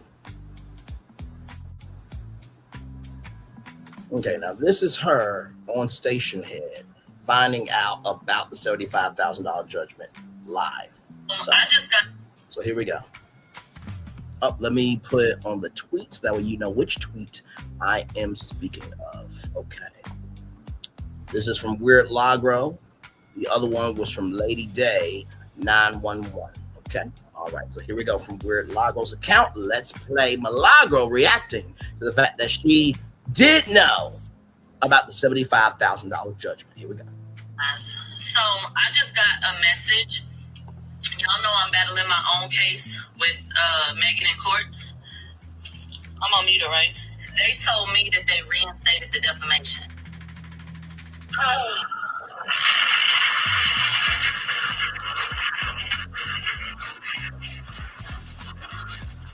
So what happens when they reinstate the defamation, and is that the end of the world? No. Let me tell you why. Because when we went to court, they originally said the total is $75,000 or 79. Was it? Okay. When they took the defamation off, they took that down to 59.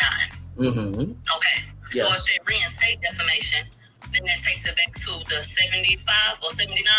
I think it was 75. It takes it back to the 75. And you're still in the same predicament.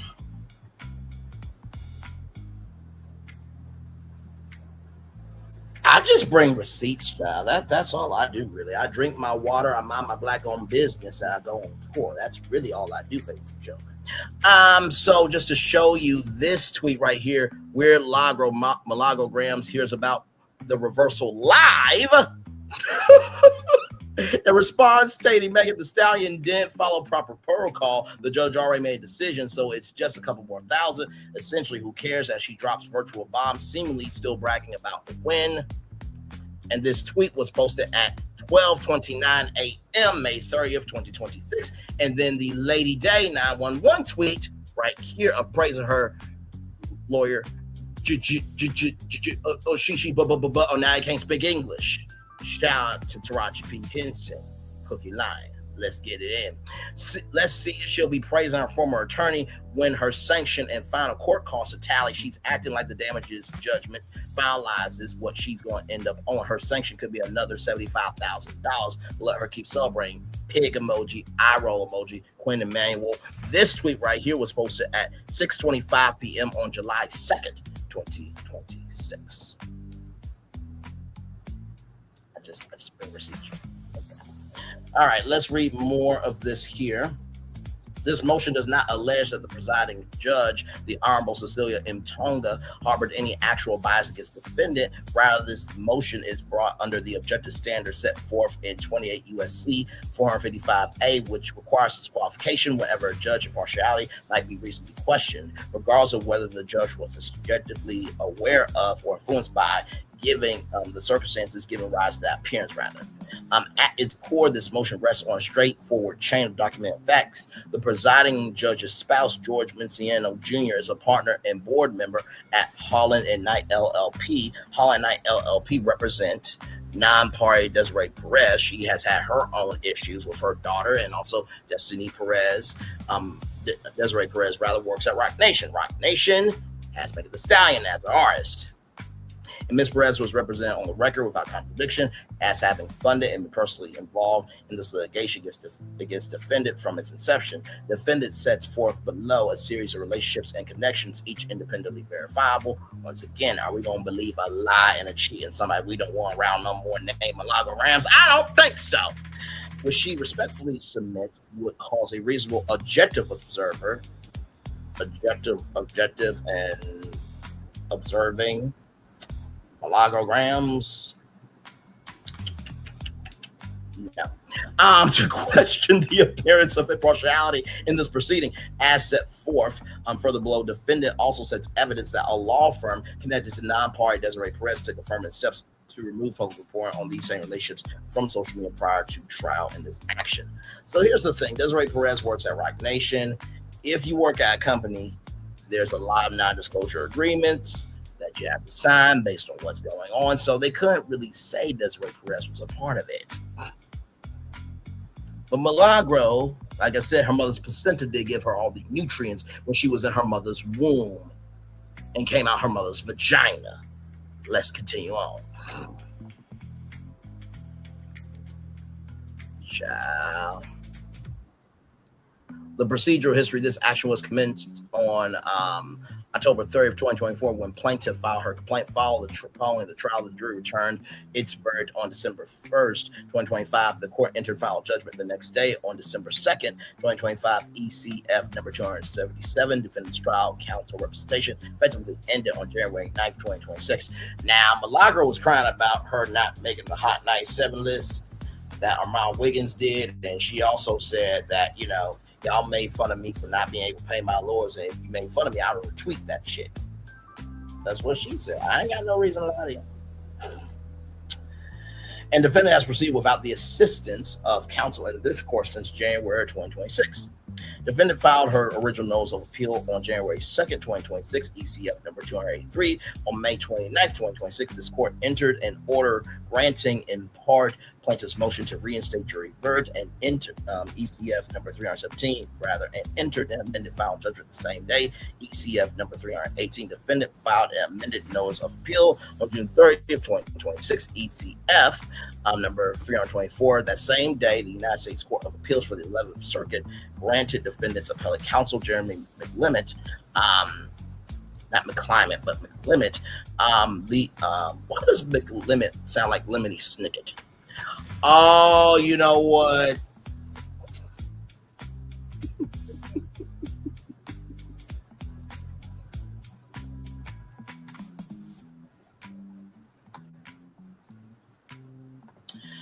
You know what this is giving me?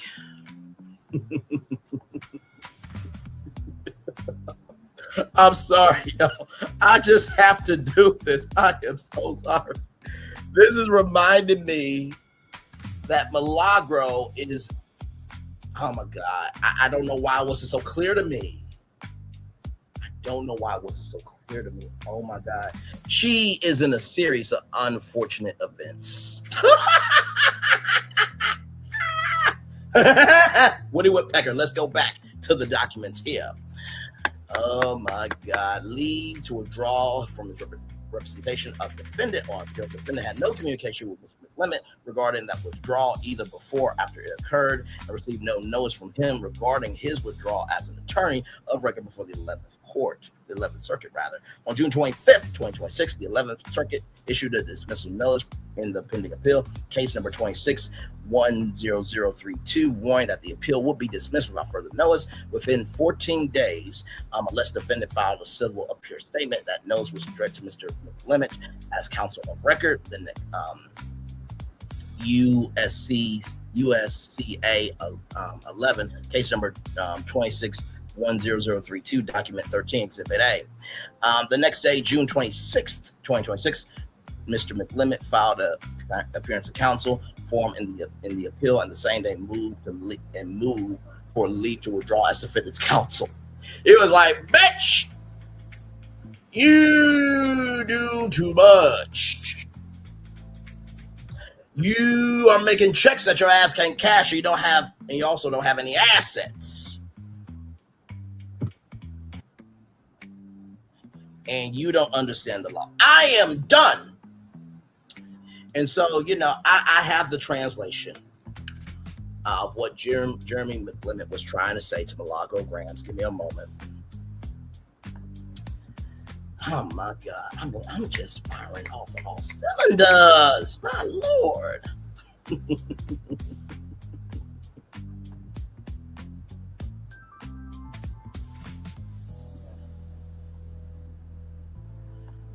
So, here's what Jeremy McLimit was trying to say to Milagro Gramz. Here it is here, everybody. And don't worry, I know we got the YouTube Television City live coming up. I may move that tonight, but stay tuned. We're going to do that show, don't worry. Shall have the honor, no, the privilege to go forth and rescue the lovely Princess Fiona from the fiery keep of the dragon. Jeremy didn't say none of it. For any reason the winner is unsuccessful, the first runner-up will take his place, and so This on is what and Jeremy so was forth. going to say. Some of you may die, but it's a sacrifice I am willing to make. I may have to let you go, but it's a sacrifice I'm willing to make. Let the tournament begin. Let my freedom begin.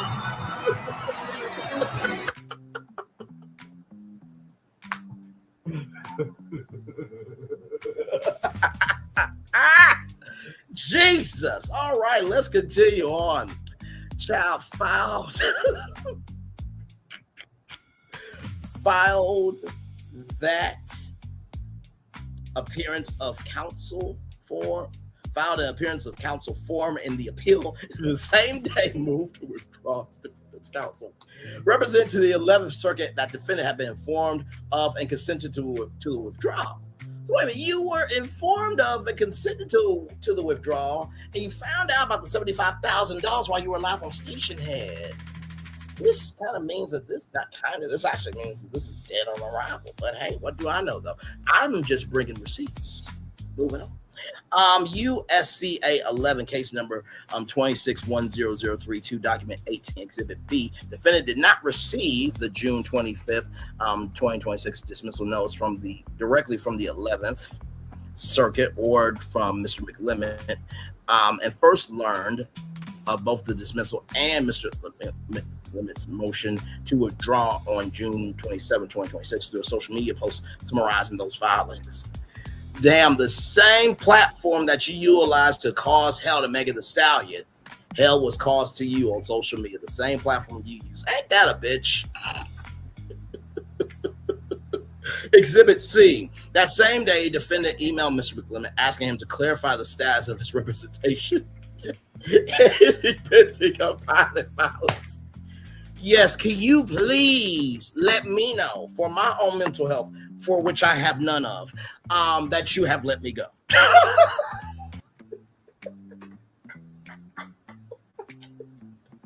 Oh God. Okay. Exhibit D, Mr. McLemmon responded on July 5th, confirming that he had withdrawn from the district court, consistent with defendant having proceeded pro se in this court since January 12, 2026, as set forth above, but had not yet withdrawn from the appeal, and that he had since done so. Exhibit M. Defendant responded the following day, July 6th, 2026, confirming that she had filed an amended notice of appeal covering each part of the judgment that she intended to challenge. So as you see here, the legal standards, of course, Rule 60b-6 permits a court to relieve a party from final judgment for any other reason that justifies relief. Applications under this subsection must be made within a reasonable amount of time. Section 455A, a judge shall disqualify himself or herself or itself, or themselves rather, in any proceeding in which his, her, or their impartiality might be reasonably questioned. This is an objective standard. A violation is established when a reasonable person aware of all relevant facts will question the judge's impartiality, irrespective of whether the judge had actual knowledge of or was in fact influenced by the circumstances in question. Okay. All right. Lactor, sorry if I'm butchering that, y'all. Under 455C, after final judgment, in determining whether a 455A violation warrants vacatur of an already final judgment under Rule 60b-6, courts weigh 1, the risk of injustice to the parties in a particular case, two, the risk that denial of relief will produce injustice in other cases, and 3, the risk of undermining the public's confidence in the judicial process. No showing of actual prejudice or subjective bias is required. So here we go. The statement of facts, child.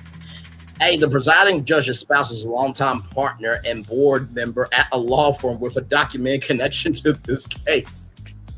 Child! You really filed this. You really filed this. Sincerely. I mean, my Lord, I have never seen somebody this damn stupid. And somebody procreate with her. We send light, love, and prayers to the Doras. Want them to win, want them to rule, and want them to be wealthier than their mother never will be. Okay, so listen.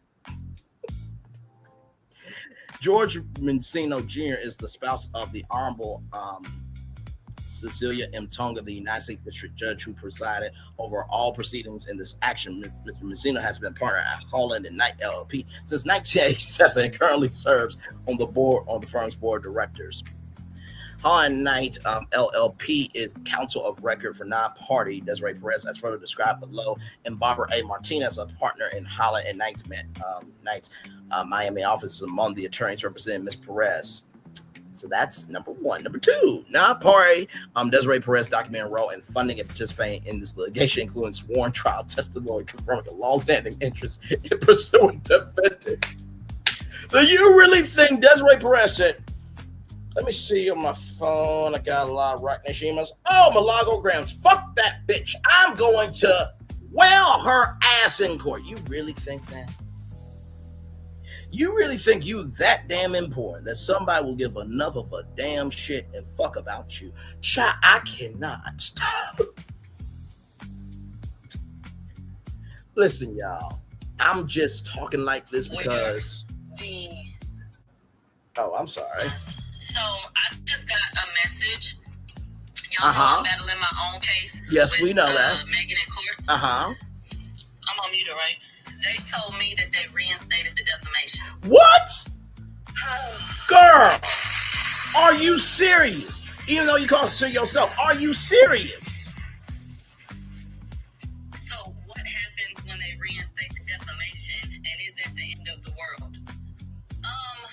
No. Let me tell you why. Because when we went to court, they originally said the total is $75,000 or $79,000, was it? Okay. When they took the defamation off, they took that down to $59,000. Okay. So if they reinstate defamation, then that takes it back to the 75 or 79. I think it was 75.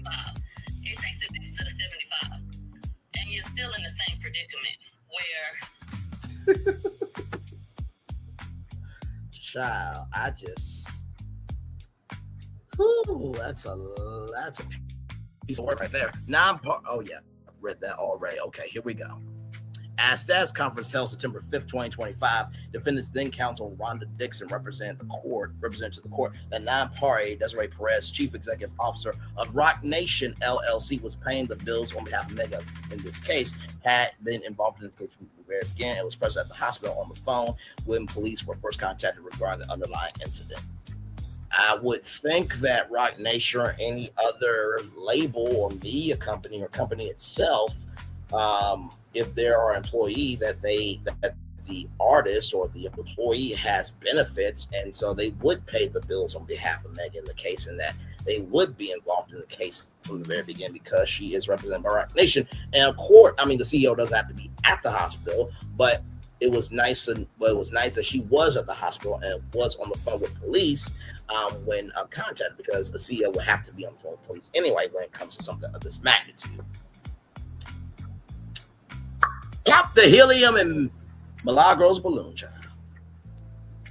You know what? Maybe you should go and pop the balloon, Milagro. Let's see who actually will keep their balloon and not pop it free.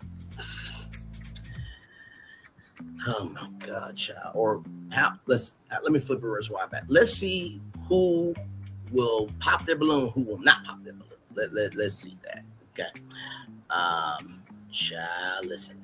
Plaintiff's counsel did not dispute the specific factual representations regarding Ms. Perez's funding and involvement in this litigation. Rather, plaintiff's counsel confirmed on the record that Ms. Perez is plaintiff's business manager who manages her affairs, while clarifying that counsel only does not represent Ms. Perez in her separate capacity as employee of Rock Nation LLC or in other matters unrelated to managing plaintiff's affairs. So here's the thing, right? Ms. Perez is the CEO of Rock Nation. That does not mean shit, because Megan has a team that is separate from Rock Nation.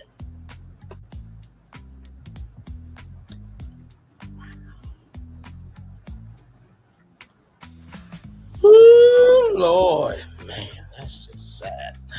Plaintiff's counsel thus disputed the only scope of counsel's own representation of Ms. Perez as an individual, not that Ms. Perez in her role as plaintiff's manager and as Rock Nation executive was funding and involved in this litigation as represented by defendants and counsel. Whether the funds described above were paid by Ms. Perez in her individual capacity or through Rock Nation LLC does not affect the analysis below. The record establishes that Ms. Perez personally or through her company funded and was personally involved in this litigation from its inception. This asserted interest is corroborated with plaintiff's own trial testimony during cross-examination on November 21st, 2025. Plaintiff testified that she told Ms. Perez in substance that she wanted to sue the defendant and hope that Ms. Perez and her staff have been keeping all the info in a folder on her, and that this exchange occurred roughly a year to 16 months before the suit was actually filed. Plaintiff further testified that this was not the first time she had raised the subject with Ms. Perez, and she wanted to make sure that Ms. Perez knew she wanted to sue the defendant and was preserving materials concerning her. The sworn testimony describing a standard folder compiled on defendant well before litigation commenced reinforces the representations made at the September 5th, 2025 status conference regarding Ms. Perez's active sustained interest in this litigation. C. Holland & Knight LLPs and Reed Smith's LLP representation of Ms. Perez in a separate matter in which the defendant has repeatedly been referenced. It is so crazy how you talk about everybody else, but now that you a hot topic, you can't handle it. At least Wendy Williams owned up to the fact that she was a hot topic. Child, moving on. Ms. Perez is a party to a separate matter pending in the Southern District of California, case number 125 CV 22162 BB, arising from an action brought against her by her daughter, Demore Hadley, who sued her mother, Ms. Perez, in that matter.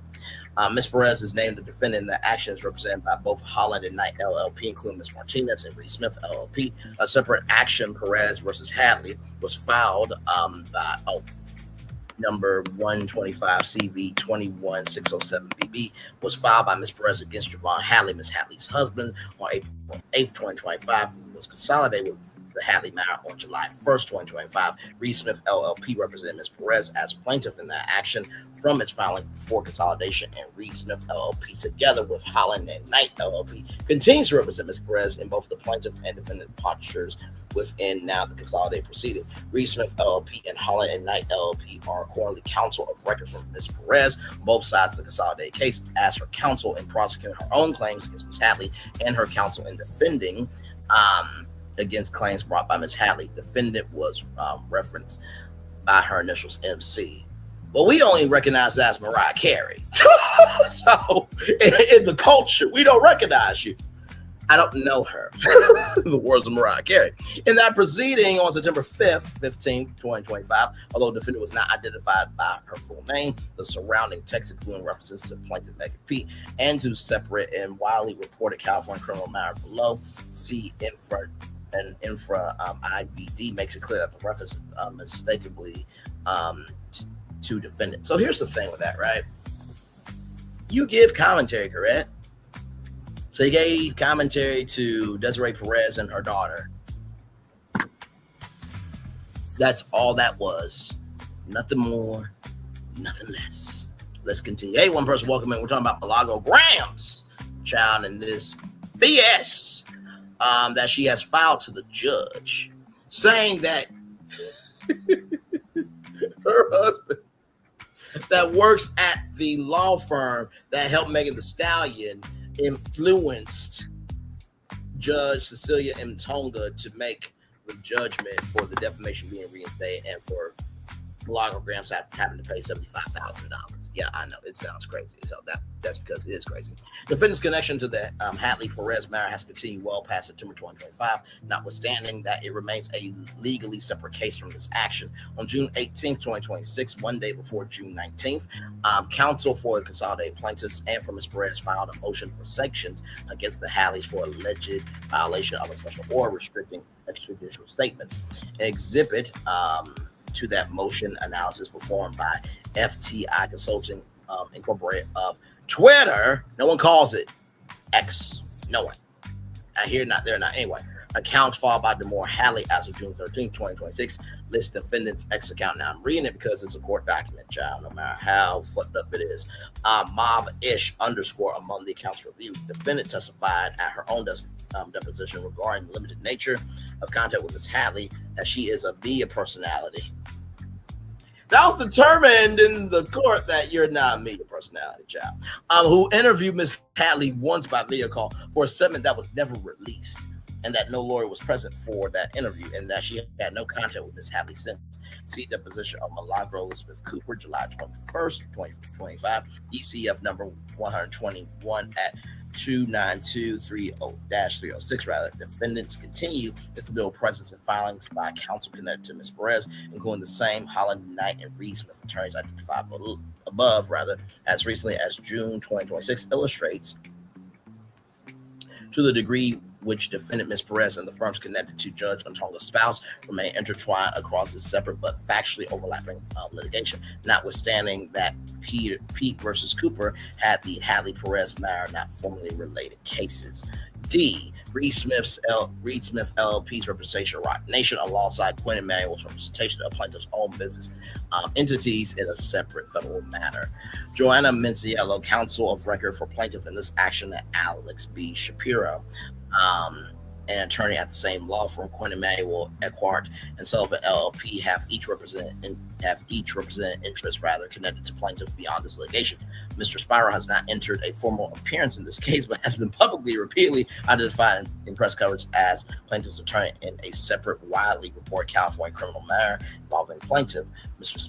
Spiro was also the first attorney from Quinn Emanuel, Eckhart, and Sullivan LLP to contact the defendant directly, notify her by email on or about October 29, 2024 of the impending lawsuit and transmitting a litigation hold/preservation notice prior to defendant's formal service in this action. This overlapping representation is corroborated by a second independent matter in Garcia versus Rock Nation LLC, a labor action removed from the Central District of California and filed October 7, 2024. Rock Nation LLC is named as a defendant alongside plaintiff's own affiliate business entities, Hot Girl Touring LLC and Megan Thee Stallion Entertainment Incorporated. And alongside the plaintiff herself sued, they're under the name Megan Thee Stallion, as reflected in a December 11, 2025 certificate of service that filed in that action. Rock Nation LLC is represented there by Reed Smith LLP attorneys and Michael R. Kleinman, Charlene Jones, Corey Buck, and Jordan W. Sieve, while plaintiff and her affiliate entities represented by the same team of Quinn Emanuel, Eckhart, and Sullivan LLP attorneys who represent plaintiff in this action, including Ms. Manello and Mr. Spiro. Right there, Garcia is accordingly an independent matter in which Reed Smith LLP, the same firm that separately represents Ms. Perez as plaintiff in the Casade Hadley matter, see separate IVC, and that submit the DMCA takedown request described below, see infra IVE. IV.E represents Rock Nation LLC as a co-defendant in litigation where plaintiff's own business entities are represented by plaintiff's own litigation team in this action. This further illustrates the ongoing relationship between Ms. Perez's company and the firms and individuals connected to this litigation. Public reporting on these relationships was the subject of a DMCA takedown request submitted through Reed Smith LLP, a firm that separately represents Ms. Perez shortly after the defendant was referenced in the separate Hadley and Perez litigation. So she believes because there was a DMCA submitted through Reed Smith LLP that separately represents her, along with the case. Milagro doesn't know that a law firm takes on many cases. She believes that because she was referenced in the separate Hadley and Perez litigation. Ooh, the delusions of grandeur, darling. My Lord. On September 27, 2025, 12 days after the defendant was referenced by initials in the separate Hadley and Perez matter, see separate IV.C commentary account on Twitter or X, Lex Noir _ Lex, published a post titled Rock Nation, the bench and the appearance of bias, raising questions about potential appearance of bias arising from Judge Antonga's supervision of matters involving Ms. Perez, given that the judge's spouse is a senior partner at a firm that has represented Rock Nation. That same day, a second Twitter account or X account, Riri LCD Barbie, reposted the Lex Noir article and say that the original post had been removed from Twitter or X the previous day pursuant to a copyright complaint submitted on behalf of Sean Carter. Tingz including a screenshot that defined the attorney as John Kennedy of Reed Smith LLP. Mr. Carr is a co-founder of Rock Nation LLC, also represented by Reed Smith LLP, and the underlying photograph subject to the copyright complaint that pitted Mr. Carr and Ms. Perez together. Obviously, yeah, I mean, she's the CEO and he's the owner of it, so yeah. Reed Smith LLP is the same firm that separately represents Ms. Perez as plaintiff in the consolidated Hatley matter described above. See Supra IV.C. Defendant does not contend that Holland and Knight LLP submit or was involved in this takedown request. Defendant notes that only a firm with a direct separate representation of Ms. Perez sought removal from online reporting concerning relationships at issue in this motion through a DCMA request within days of defendant's own reference and litigation involving Ms. Perez. Exhibit J. Defendant respectfully submits that this sequence of events supports a reasonable inference that individuals and firms connected to Ms. Perez were aware at or near the time of the article's publication, as well before trial commenced this action on November 17, 2025, of the relationships and connections defendant raises here. F. Child, you gonna go through the whole alphabet? Good Lord. The facts given, the time and the defendant's discovery of these facts. The facts given rise to this motion came to defendant's attention no later than May 29, 2026, with two separate X accounts independently directed her attention toward the article. First, an account styled Queen Nikki at Queen Fraction self-identified fan account reposted the September 27th Lex Noir post and tagged defendant's X account Mavish _ directly beneath it. Second, a separate account, Mickey M. Paris in Chicago, self-identified commentary account independently posted, remember, Mavish _ the same day. After reviewing these posts, defendant located and reviewed the underlying September 27th, 2025 article in the related post described in section IVE, and thereafter began independently researching attorneys, firms, and relationships identified herein, exhibits K and L. Defendant understands that based on her review of the public commentary described above, that renewed attention to the September 27th, 2025 article coincide with this court's May 29th, 2026 order reinstating the jury verdict, ECF number 317, which generates substantial online discussion among defendant's supporters and followers. Said no one ever. It was in that context that the article began recirculating and was brought to defendant's attention. Upon learning these facts, defendant took prompt steps to investigate. That investigation included reviewing publicly available attorney biographies in articles and court dockets to verify the attorney-client and firm relationships among the parties, non-parties, and counsel described in this motion, including defendant's own continued incidental presence in the separate Hatley Perez matter, see Super IV C. Taken together, the timeline set forth above reflects diligence at each stage. Defendant's trial counsel representation ended January 9th, 2026. See SERPA. Defendant has proceeded pro se since January 12th. 2026, during which time she was focused on preserving her appellate rights, including filing her original notice of appeal on January 2nd, 2026, and her amended notice of appeal on June 30th, 2026, Surface 2. She first learned of the September 27th, 2025 article on underlying relationships on May 29th, 2026. She began investigating those facts immediately. Upon learning them, she independently verified each fact set forth in this motion using publicly available court documents, attorney biographies, and news articles, and she's filed this motion promptly upon completing that investigation.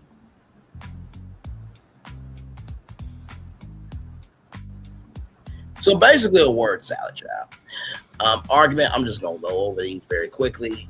A reasonable objective observer question the appearance of partiality under the objective standard of 45A and Lichtenberg. At this court, this motion rests on four facts, each independently documented in the record. One, the presiding judge's spouse has been a partner at Holland and Knight LLP for nearly 4 decades.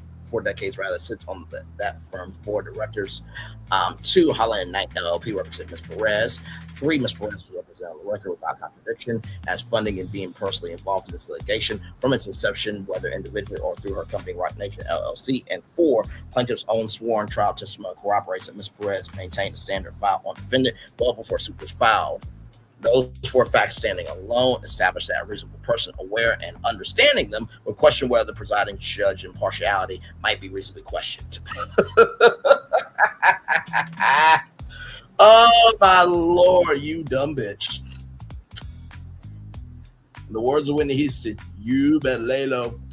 These additional facts set forth above, including the overlapping representation across multiple federal matters, see SERPRA IVD and the DMCA related events described above, see SERPRA IV.E, offered as further corroborating context regarding the extent to which Ms. Perez and firms connected to her are admonished in overlapping litigation. They reinforce, but not necessary to, the course showing above. B, the firm-wide impugnation principle confirms that Mr. Mencino's partnership interest is promptly considered in this analysis. It is well so that the interest and appearance created by one member of a law firm is imputed to the firm as a whole under ordinary principles of partnership and agency law. Child. Mr. Mencino has been a partner at Holland & Knight LLP for nearly 4 years and currently sits on the firm's governing board of directors. See SERPRA IV.A. Alicia Bro, considerably more central to the firm's affairs than the reconciled partnership at issue in SCA services under the impugnation principle recognized in SCA services. Holland and Knight's representation of Ms. Perez is properly considered an interest shared in a professional and reputational sense by every partner of the firm, including Mr. Mencino. C, defendant anticipates the argument that this connection is too accentuated, I'm guessing that, to warrant relief, and respectfully submits the governing case law as distinguishable. Defendant anticipates that plaintiff may cite decisions declined to require disqualification based on a relative's firm law firm connection, where that connection was brief, historical, had concluded well before challenge proceedings. Let's see here. Just keep going here. First, unlike the terminated week-long engagement at issue in those cases, which all these cases are talking about, engagement lasted approximately 1 month, involved compensation of less than $10,000, and had concluded long before the judge's sustained rulings and such that neither judge nor his relative retained any interest in that case's outcome by the time of the decision. So basically using another case to justify the fact of accusing the judge of her spouse potentially influencing the judge's decision on Milagro Gramz because he works at the law firm, essentially. Holland & Knight's and Reed Smith's representation of Ms. Perez has been active and ongoing, spanning before September 2025 article through trial in this action through the entry of both the original and amended final judgment continuing on the present record through at least June 2026. See SERPRA IVC and IVE. The connection at issue here is contemporaneous with every material stage of litigation, not stale or concluded engagement of the kind that led those courts to decline disqualification. Second, the interest identified in this motion is not limited to the personal connection between Mr. Mencino's firm. Ms. Perez is reinforced by Ms. Perez's own documents sustained and per plaintiff's sworn testimony personally motivate interest in litigation against the defendant. Specifically, see SERPRA IVB, a circumstance with no analog in Groves or Shador. Third, the DCMA related removal of online reporting on these very relationships. See SERPRA IV.E has no counterpart in either case and independently supports an inference of contemporaneous knowledge of publicly discussed relationships rather than the kind of accentuated or it's accumulated rather after the fact connection those courts found insufficient. D, defendant proceeds under 455A, independent broader appearance standard. Defendant recognizes that facts cited above do not fit neatly within the enumerated mandated categories. So you recognize that these do not fit within these mandatory categories, but you still submit bullshit anyway to the court. Okay. For example, Mr. Mencino is not counsel of record in this action. At 455B5 by its terms applies where a judge's spouse is acting as a lawyer in the proceeding or has an interest that can be substantially affected by the outcome in the proceeding. Mr. Mencino was not Megan Thee Stallion's counsel at all. Defendant therefore proceeds under 455A's independent, considerably broader standard, which does not require that the disqualification relationship fit within 455B's specific categories, but instead asks only whether a reasonable, informed observer will question the judge's impartiality based on the totality of the circumstances. See Lichtenberg, 486 U.S. at 859-60 455A, was intended to promote public confidence in the integrity of the judicial process. You want to talk about integrity? When you deleted 30,000 messages from WhatsApp, okay, child, of the judicial process, independent of the specific circumstances enumerated in 455B, defendant submits that this is a deliberate and appropriate choice of legal theory given the facts here, not an attempt to invoke an applicable standard, and respectfully request that the court evaluates this motion accordingly. E. The Lichtenberg factors favor Vector. One in risk. Number one, risk of injustice to the parties of the final original judgment entered December 2nd, 2025, award plaintiff $59,000 in compensatory and punitive damages on counts 2 and 3 of the second amended complaint. After the court determined that plaintiff's defamation claim count 1 cannot proceed because plaintiff failed to serve pre-suit notice required under Florida law. On May 29th, the court granted in part plaintiff's motion to reinstate the jury's verdict as to defamation claim and entered amended final judgment the same day. By the way, it was determined in court that she was not media. Just also want to mention that because she was talking about she's new media. And we need to correct the record on some things we've been saying out here. Thank you. Love you. Don't love you, though.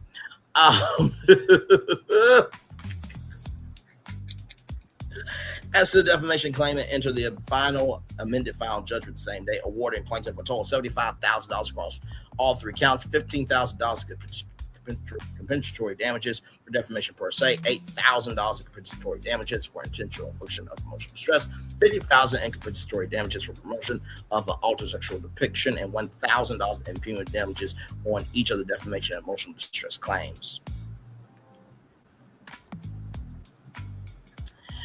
So after all of that, Milagro filed a motion, right? And that motion was opposed. And defendant's reply was supported by a sworn declaration describing her financial circumstances. The court denied that motion on June 29th, 2026, knowing the declaration should have been accompanied by the original motion. The declaration nonetheless remains part of the record in this action.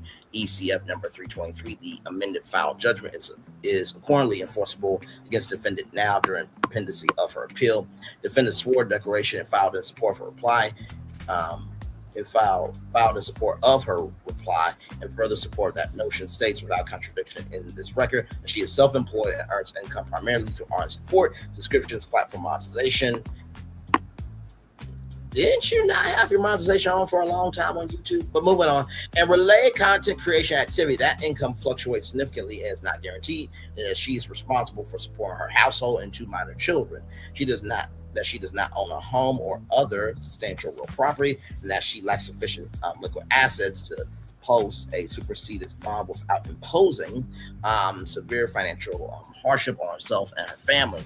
ECF number 322, 2 through 7. The declaration further states that defendant has, over the course of this litigation, lost multiple attorneys and at various stages relied on legal assistance provided without compensation, and now she proceeds entirely pro se. It also states that defendant lost one of her primary sources of income, a contract with Stationhead, which was for $6,300 a month, which came out to $75,600 a year, ladies and gentlemen. You know what I just noticed, y'all? Hang on.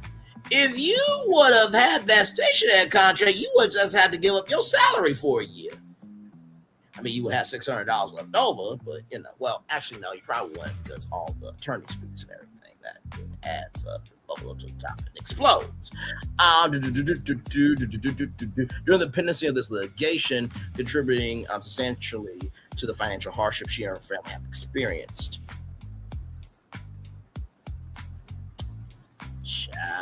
This financial exposure stands in direct contrast to the record concerning plaintiff as set forth above.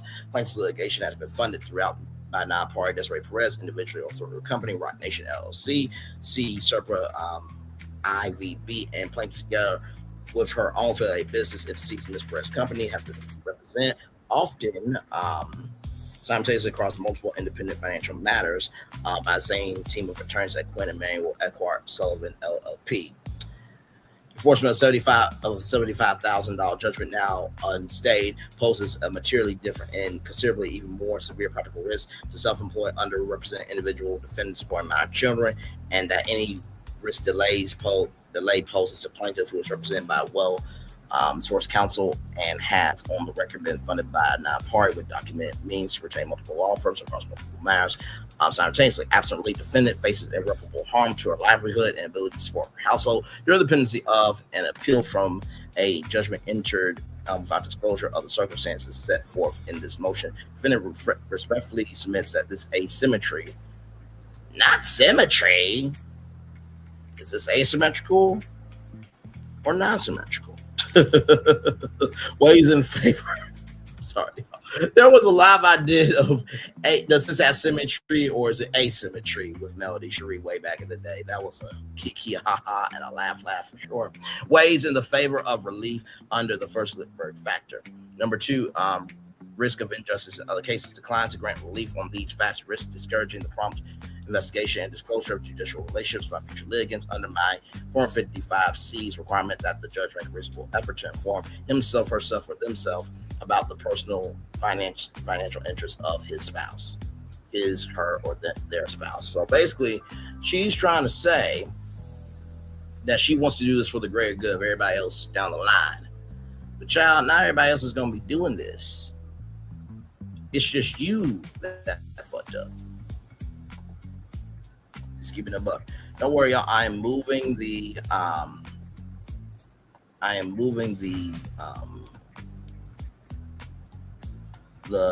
YouTube Television City live to 9 o'clock. I see the time, y'all. Don't worry. I've done this over 1,000 times, y'all. I cannot wait for y'all to see what I got in store for y'all with that, because it is huge. All right. Going to do 9 o'clock. Okay. All right. So we have updated it. Okay. All right. So we're going to try to end this here because all this is ridiculous. Number 3, risk to public confidence in the judicial process. The underlying facts here were the subject of public reporting as early as September 2025. See SERPA IVE, and the fact that a firm connected to a non-party funder of this litigation sought removal of that reporting through a DMCA request heightens rather than diminishes public interest in this court's transparent resolution of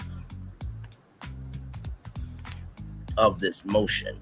See Lichtenberg, 486 U.S. at 684, 668. The purpose of 455A is to promote confidence in the judiciary by avoiding even the appearance of impropriety whenever possible. But you sat with the family, child, during the trial. You said, "Dad, send me money." You and Jory Lanez were talking all the time. Didn't you say, if you give me this exclusive, this will change my life? You were with the family at the press conference, not with the journalists. No. If the defendant anticipates and addressed the argument that this motion is untimely or was waived, the defendant anticipates that plaintiff may argue that the underlying facts are perfectly available, including through the September 2025 Lex Noir article itself, well before the defendant raised them. That defendant should be therefore charged with constructive notice sufficient to bar relief. Defendant respectfully submits that this argument should be subjected for several reasons. First, Rule 60B6 asks whether the movement exercised due diligence upon learning the relevant facts, not whether the information was theoretically discoverable earlier by idealized omniscient litigants.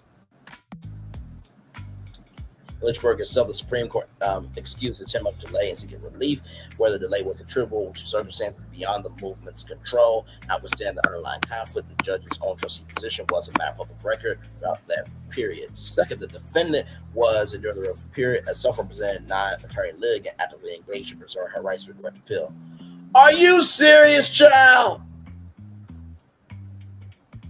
So because you put yourself in this, and because nobody wants to represent you, right? Now you're asking, right, for all this to go away because during the relevant period, you were a self-represented non-attorney litigant actively engaged in preserving your rights to direct appeal. just like you saying that you can't afford it because you're a made woman as a content creator. Child. Now look at who made a considered choice to forego this ground of relief while possessing the facts necessary to raise it.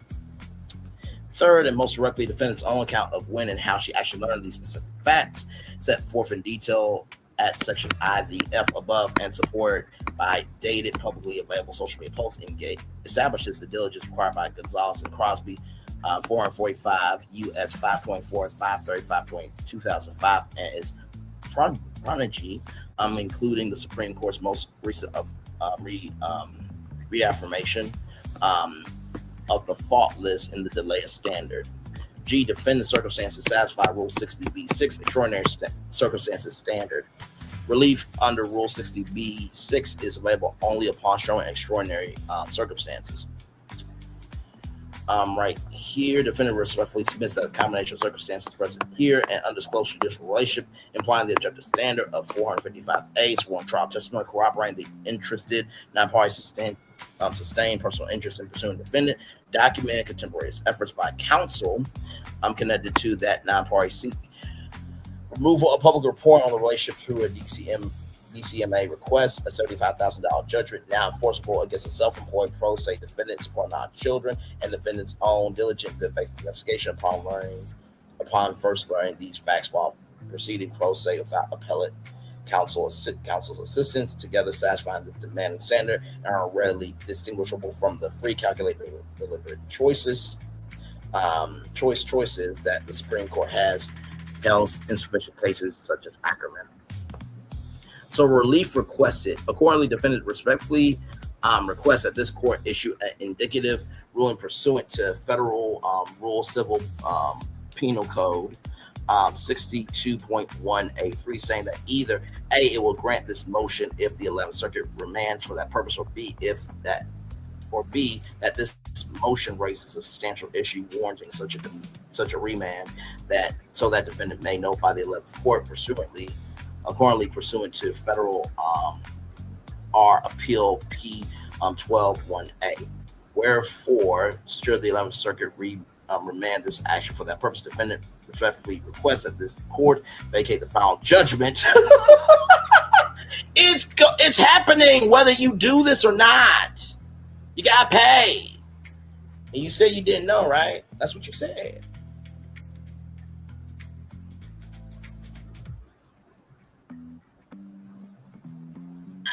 So I just got a message. Y'all know I'm battling my own case with Megan in court. I'm on mute, right? They told me that they reinstated the defamation.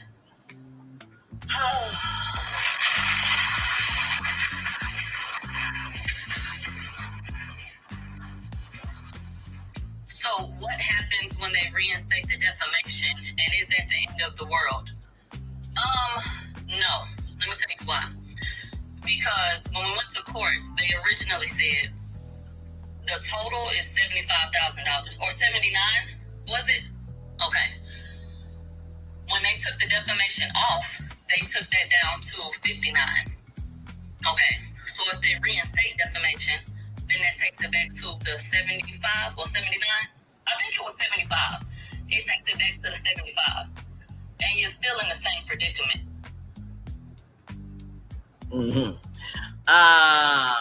An amended final judgment, ECF number 318, pursuant to Federal R Civil P60B6 conclusion. For the foregoing reasons, defendant respectfully requested this court issue an indicative ruling pursuant to Federal R Civil P62.1 and should the 11th Circuit remand for that purpose grant this motion. Child. And I am not doxing anything. These are documents that are available. Okay. So let's get that straight. You see document tingz right here. Let me zoom in right there. You see document tingz right there. And document tingz has not done anything wrong either.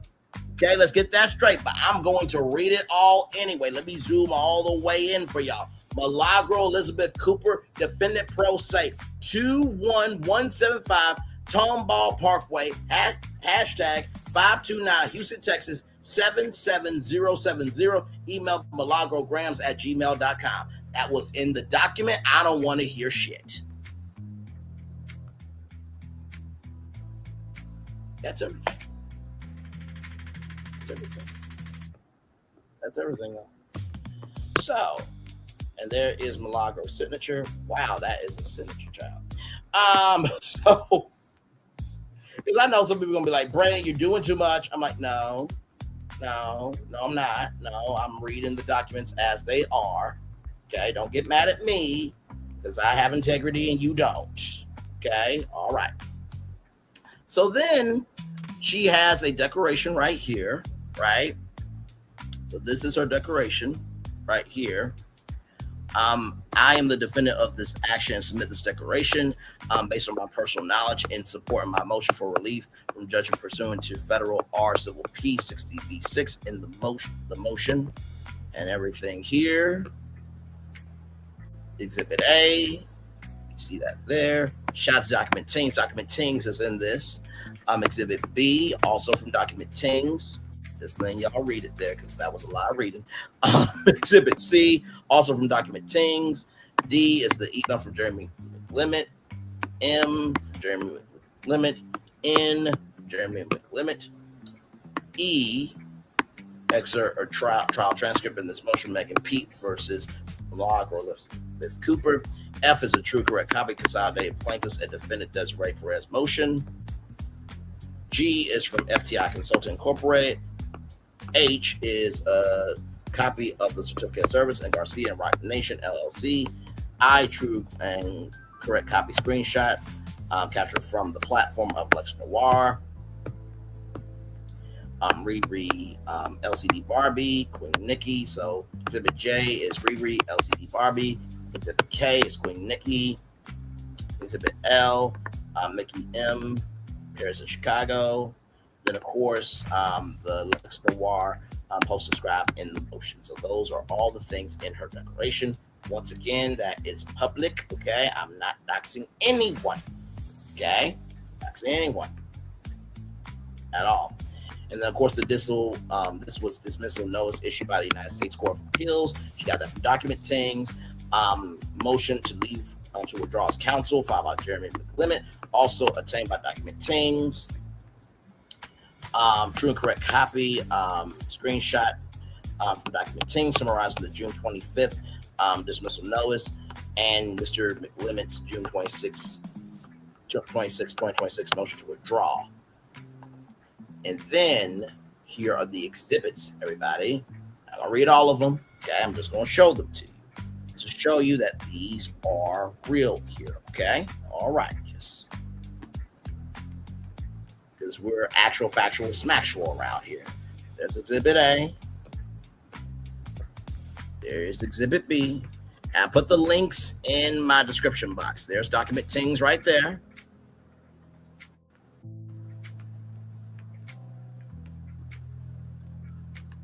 Just want to show y'all. This is page 2 of document tingz still. Page 3 here. Page 4. Exhibit D.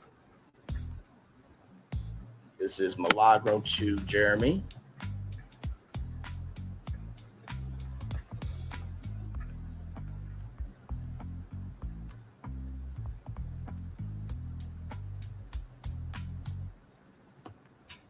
Exhibit E.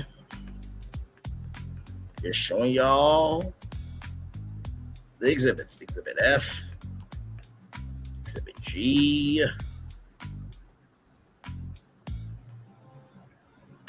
So FTI Consulting was engaged to perform analysis on social media accounts on X, in which are filed by Demore Hadley. More Hadley 27 as part of the engagement. FT1 performed a review of the below Twitter accounts followed by Hadley as of June 13th to ascertain if they posted any content of the Demore Hadley Desiree Perez case. So all of these here have been investigated. Exhibit H. Exhibit I. Exhibit J. Exhibit K. Okay. Did not mean for that to rhyme, but it did. Exhibit L. Exhibit M. Exhibit N. For thinking you that nigga that you could get away with this shit. Anyway.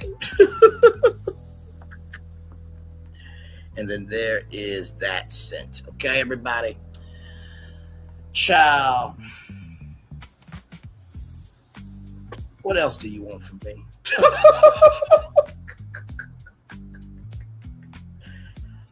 I don't know what else I can give y'all.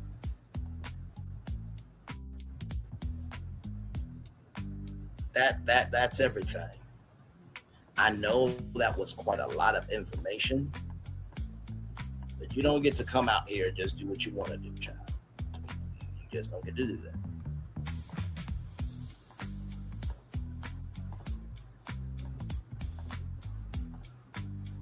I'm just going to show you some of the comments from Twitter here. And child, when y'all see these, my God.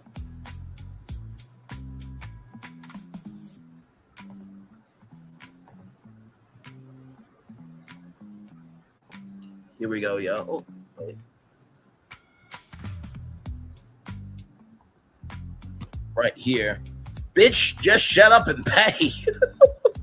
It's insane to me that the defendant is bringing up the presiding judge's husband because he works at a law firm representing a company that's not even a party to this lawsuit. Meanwhile, that same defendant has never mentioned having a husband previous filings, let alone child. Just stupid. I'm gonna finish off this comment. Let alone whether if he contributes emotionally or financially, but instead creating the impression that she was a single parent. But how does someone else's spouse suddenly become relevant? Does the defendant realize when this motion fails, like everything else in life she has done, which has been a failure? I smelled the failure. You are a failure, Milagro Gramz. Every extra found just asks the legal fee she can ultimately be on the hook for. And let's be real, a federal judge's spouse being a successful attorney representing major clients is not exactly the bombshell the defendant seems to think it is. Let me send that to you. Let me send that to myself so you guys can see it. Because I don't want anybody to say Braylon made that up. Oh no, I know. No. I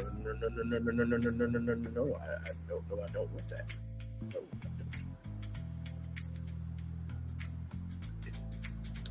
One moment, I'm going to show y'all the whole comments. Okay. All right.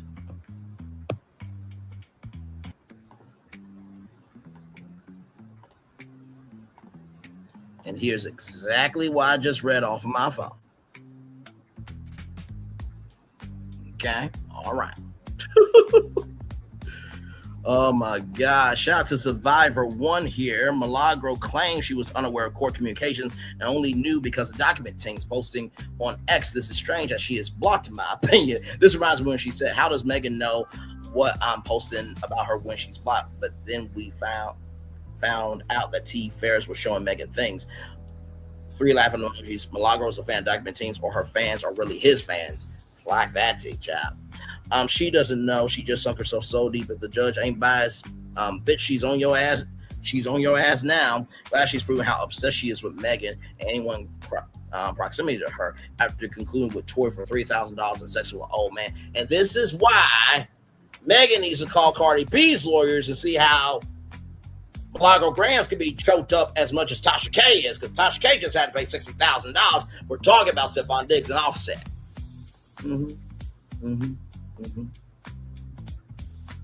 Oh, this is a terrible attempt at grasping at straws. What did Megan say? They be throwing dirt and that ain't shit stick. Girl, just put your big girl pants on and pay it. Swinging like this only gonna make it worse for you. I know her bug-eyed ass thought she ate that shit. She just digging that hole even deeper. You got to go and dig those holes. I'll dig it up. I'll dig it. dig it up, dig it. Not accusing, but very much so accusing the judge of bias when the people ruled against you. She's an idiot, Your Honor. Oh my goodness, she's actually dumb as hell. She's really trying to accuse the judge, who is still on her case, of being biased for music coming without any real proof or anybody professional back her up. Her and Tasha Kane have completely let Stan Media rot their brains, right? But yet Tasha Kane has a whole syndication deal with Oceanic Winds and Rick Party. Brother, I'm not saying you had to choose me for Oceanic Winds, but bro, could you have chose somebody more competent like Lovely TTV? Just saying, because that reflects on you too, brother. I'm looking out for you.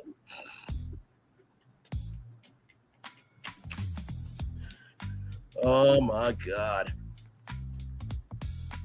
I haven't finished reading your caption, but I'm just perplexed. Self-preservation is the first law of nature. I'm not saying she has to get on socials for everything, but if I was in this predicament, I'll be watching the pacer and the docket like a hawk. SMH. She's such a liar. Didn't she just learn of that May 2026? I remember when Tasha K posted about it a long time ago. She was trying to get Milagro to spring up. Then she's been known. Excuse me, she's begging for trouble with this clownish defense. She is doing nothing but feeding the online conspiracy SMH. And by the way, shout out, I think it was to Survivor 1 or Where Milagro that Milagro raised $27,000 on Give, Sing, Go, and she's trying to raise $100,000 again. Oh, this is her dumbest move yet, but hey, when you have stand accounts feeding you info conspiracies, this will be the result. The jury decided in a civil matter, so why does the judge's relationship matter? Des is Megan's manager who handles invoices, business as usual. Exactly. When you get paid through a company, they have to make sure the invoices are good. The hell? Milagro's source is MAGA, Nicki Minaj, and Tasha K. Laughing emojis. It's gonna be out soon. Girl, give it up and run my girl Megan with her. Milagro, that bitch better have Megan's money. Pay her what you owe her. Shout out to Queen Riri. Milagro, pay that lady and move on. You ain't shut up since. By the way, shout out to every single commenter. Y'all gave me life. Set aside these nuts. All her requests for mercy should go right to hell where her brother and her family are from. Ooh, not her brother, child. Her goose is cooked and she knows it. She allowed Satan, shout out to Dana Carvey and Church Lake, wow, and his spawn to use her for a few coins and fame, but end up penniless and notorious. Girls, just shut the fuck up or it's gonna cost. Broke ass and ugly. Child, listen.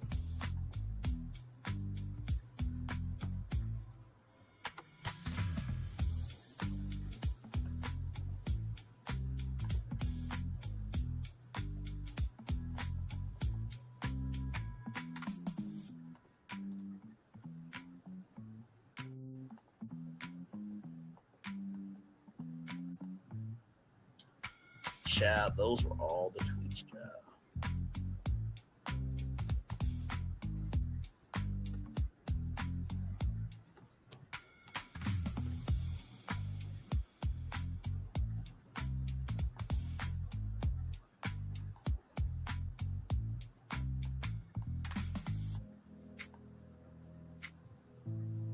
Give me a moment, y'all.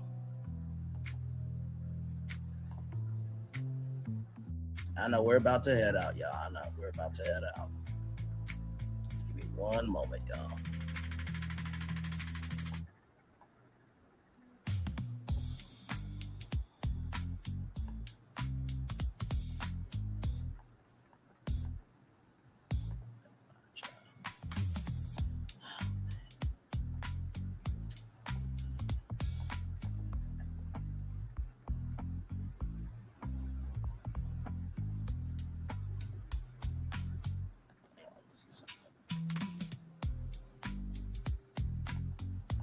Y'all, the only thing I can say right now is that, child, this is exactly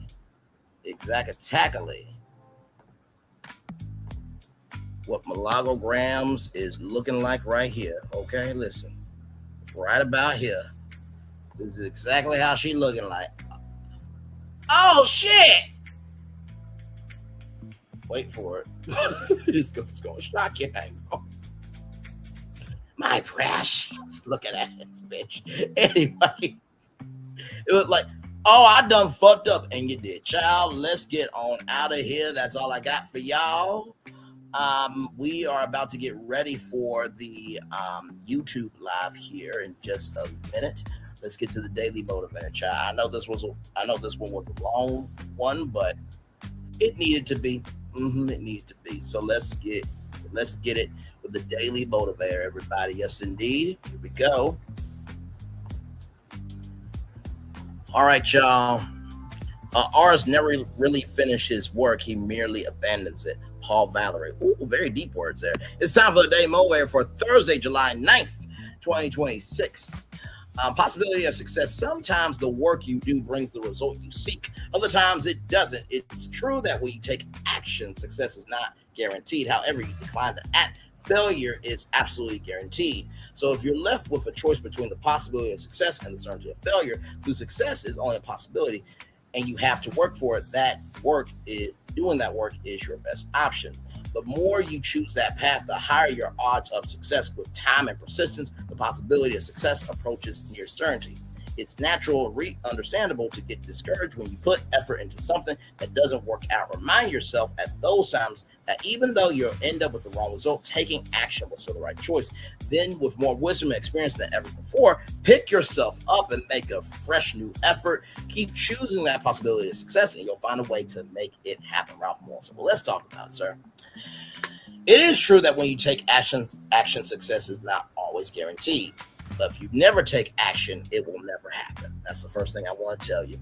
Second thing I want to tell you is that success is only a possibility that you have to work for. Doing that work is your best option.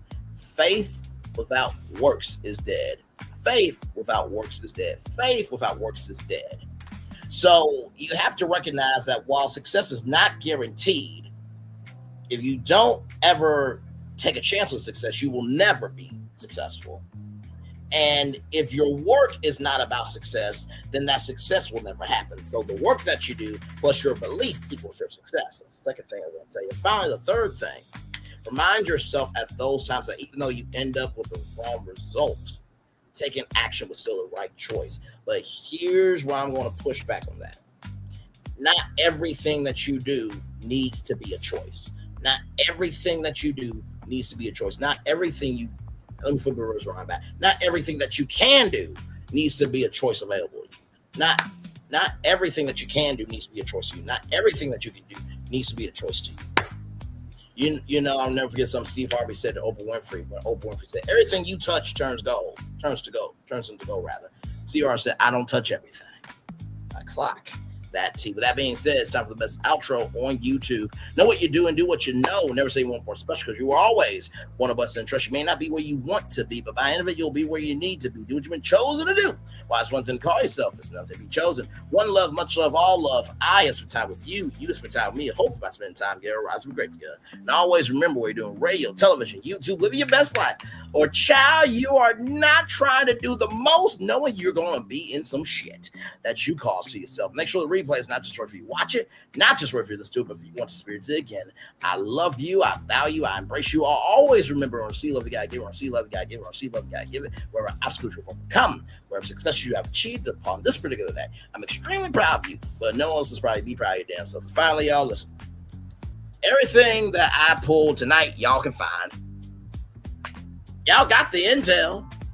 The question is, the real question is, does the truth matter, or does the lies matter? Because you know what happens with lies? They have to have strength in order to stay alive. You know why the truth never falls? Because the strength of that truth is laid in the foundation. Commercial break and fireworks coming your way for the day. That was for the day that's coming, for the blessings on the way for you, me, always, as a society, as a people, as a culture. I feel the love is in the right back to you. Give me a little bit of time. I got to stay in StreamYard, so that way this can cloud record, and then I'm going to be right over there talking about YouTube Television City. It's a big one. Y'all know I've been talking about YouTube Studios for a while. I will see y'all here in just a little bit. One love, much love, all love. I feel the love once again. I'll send it right back to you. Good night, everybody. Love you. Peace.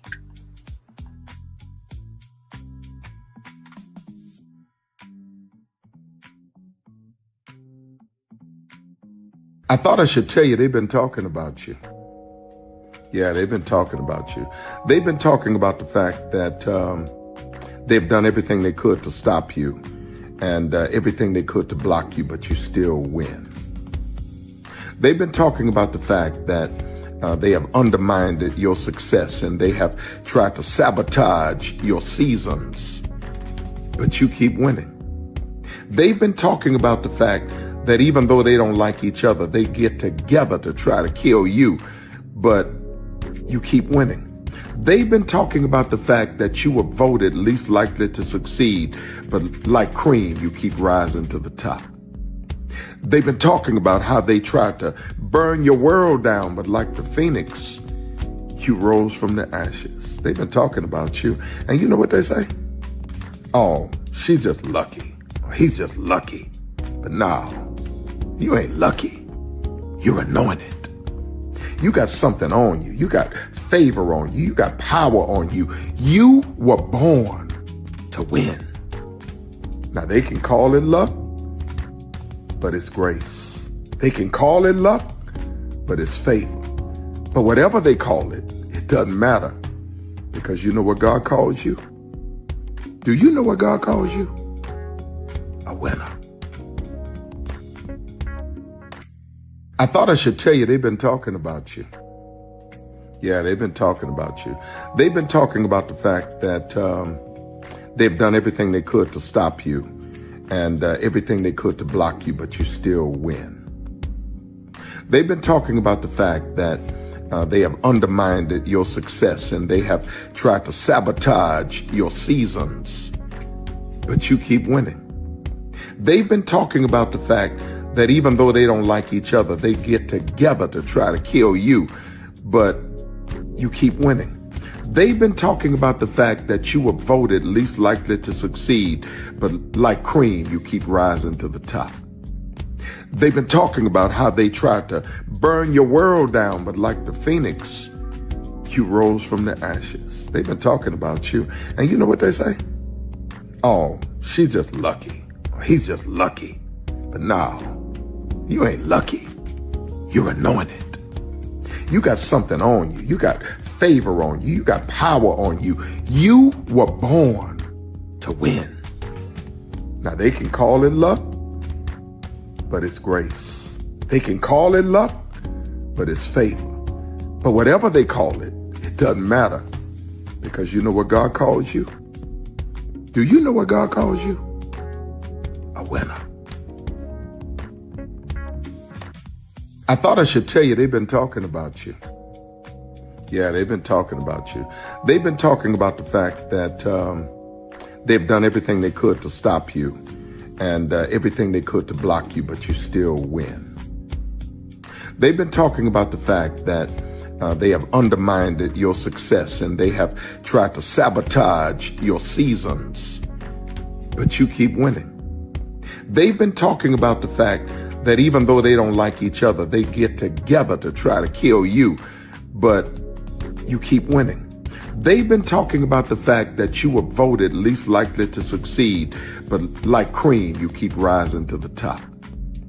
They've been talking about how they tried to burn your world down, but like the phoenix, you rose from the ashes. They've been talking about you, and you know what they say? Oh, she's just lucky. He's just lucky. But no, you ain't lucky. You're anointed. You got something on you. You got favor on you. You got power on you. You were born to win. Now they can call it luck, but it's grace. They can call it luck, but it's favor. But whatever they call it, it doesn't matter, because you know what God calls you?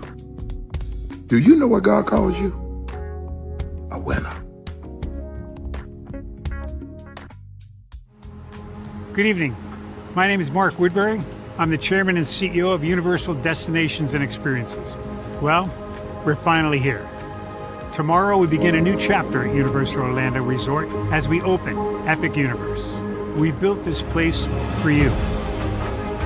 I want to thank you, our fans, for your love of our stories, characters, and immersive experiences that inspired this incredible place. Epic Universe represents over 8 years of meticulous planning, immense creativity, and innovation, combined with unmatched craftsmanship and operational excellence on the part of thousands of people who have brought to life the stories and characters that live beyond each of Epic's portals. But it represents so much more. Your love of Universal and the deep connections we've shared together here in Orlando over the past 30 years inspired us to dream bigger and to push the boundaries to create something extraordinary for you and for generations of fans and families to come. And tomorrow, as we open Epic Universe, I can't wait for you to experience this place for yourself. Now it's your turn to step inside, to lose yourself, and to share this place with the ones you love most. As we open this park, we hope your world becomes a little more epic. Tomorrow, Epic Universe becomes yours.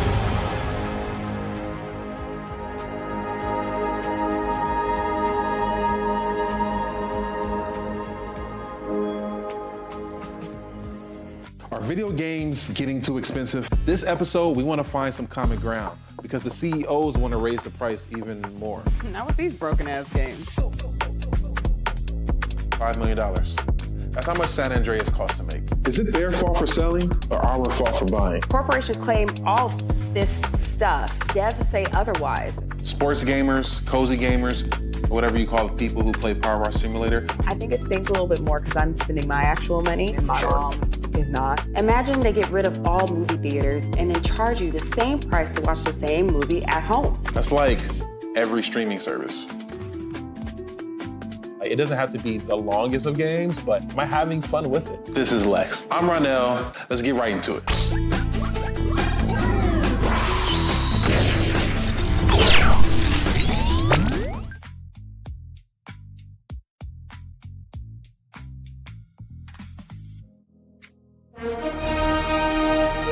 Prepare for a journey beyond imagination, beyond belief, beyond anything you've experienced before. Universal Epic Universe, a new theme park where you'll step through extraordinary portals to 5 immersive worlds. Prepare for a cosmic voyage of discovery, an isle of fire-breathing excitement, a shadowy world of monsters and mystery, new wonders in the wizarding world, and a new way to play. Plus the splendor of a magnificent resort hotel overlooking the park.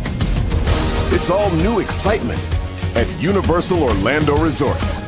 A week's worth of vacation thrills with 4 amazing theme parks, a variety of spectacular themed hotels, and incredible dining and entertainment.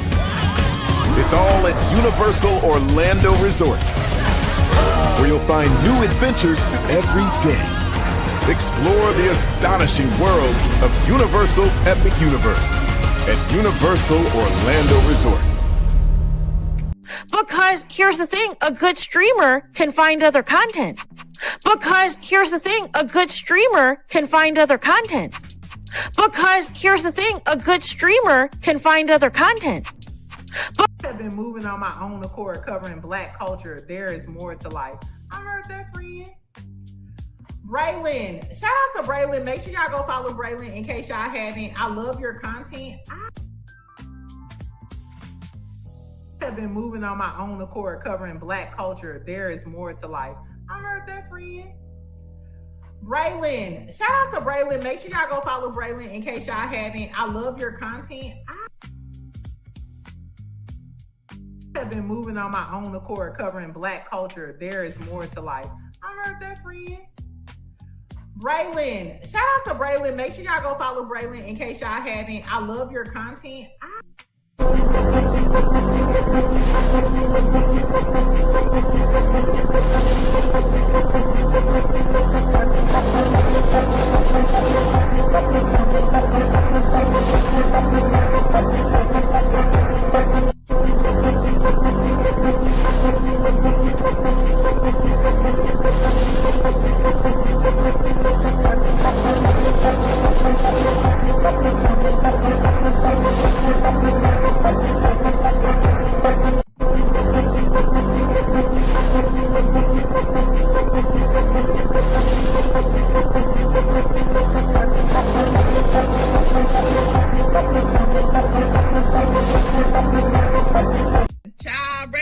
there doing his thing, minding his GD business, staying out of trouble, trying to get the folks some positive stuff to talk about. Besides lying all the damn time. Child, Braylon been over there doing his thing, minding his GD business, staying out of trouble, trying to get the folks some positive stuff to talk about. Besides lying all the damn time. Child, Braylon been over there doing his thing, minding his GD business, staying out of trouble, trying to get the folks some positive stuff to talk about. Besides lying all the damn time. Child, Braylon been over there doing his thing, minding his GD business, staying out of trouble, trying to get the folks some positive stuff to talk about. Besides lying all the damn time. Child, Braylon been over there doing his thing, minding his GD business, staying out of trouble, trying to get the folks some positive stuff to talk about. Besides lying all the damn time. Good morning, TikTok. Can I have your attention, please? Girl, are you ticking? Are you talking? Because knowledge is knocking. Then I want to talk to you real quick about ignoring a bitch. Oh, there's power in turning the other cheek. Now, I'm going to tell you something. One thing about people that like to throw shade, you don't fight shade with shade. The only thing that overrides and destroys the shade is the sunlight. See, your light got to be so bright that you keep that bitch where they belong, in the shadows, the dark. The bitch is invisible, and we don't see you, girl. See, you don't go back and forth with a person that's hating on you, because when you do that, you become just like them, a weak bitch. So the next time they mention your name in a status, or your name come up in a conversation, don't respond because you're too high to look that low. We can't go back and forth with people that we can't reach and that's not on our level. We not sitting at the same table eating the same meals.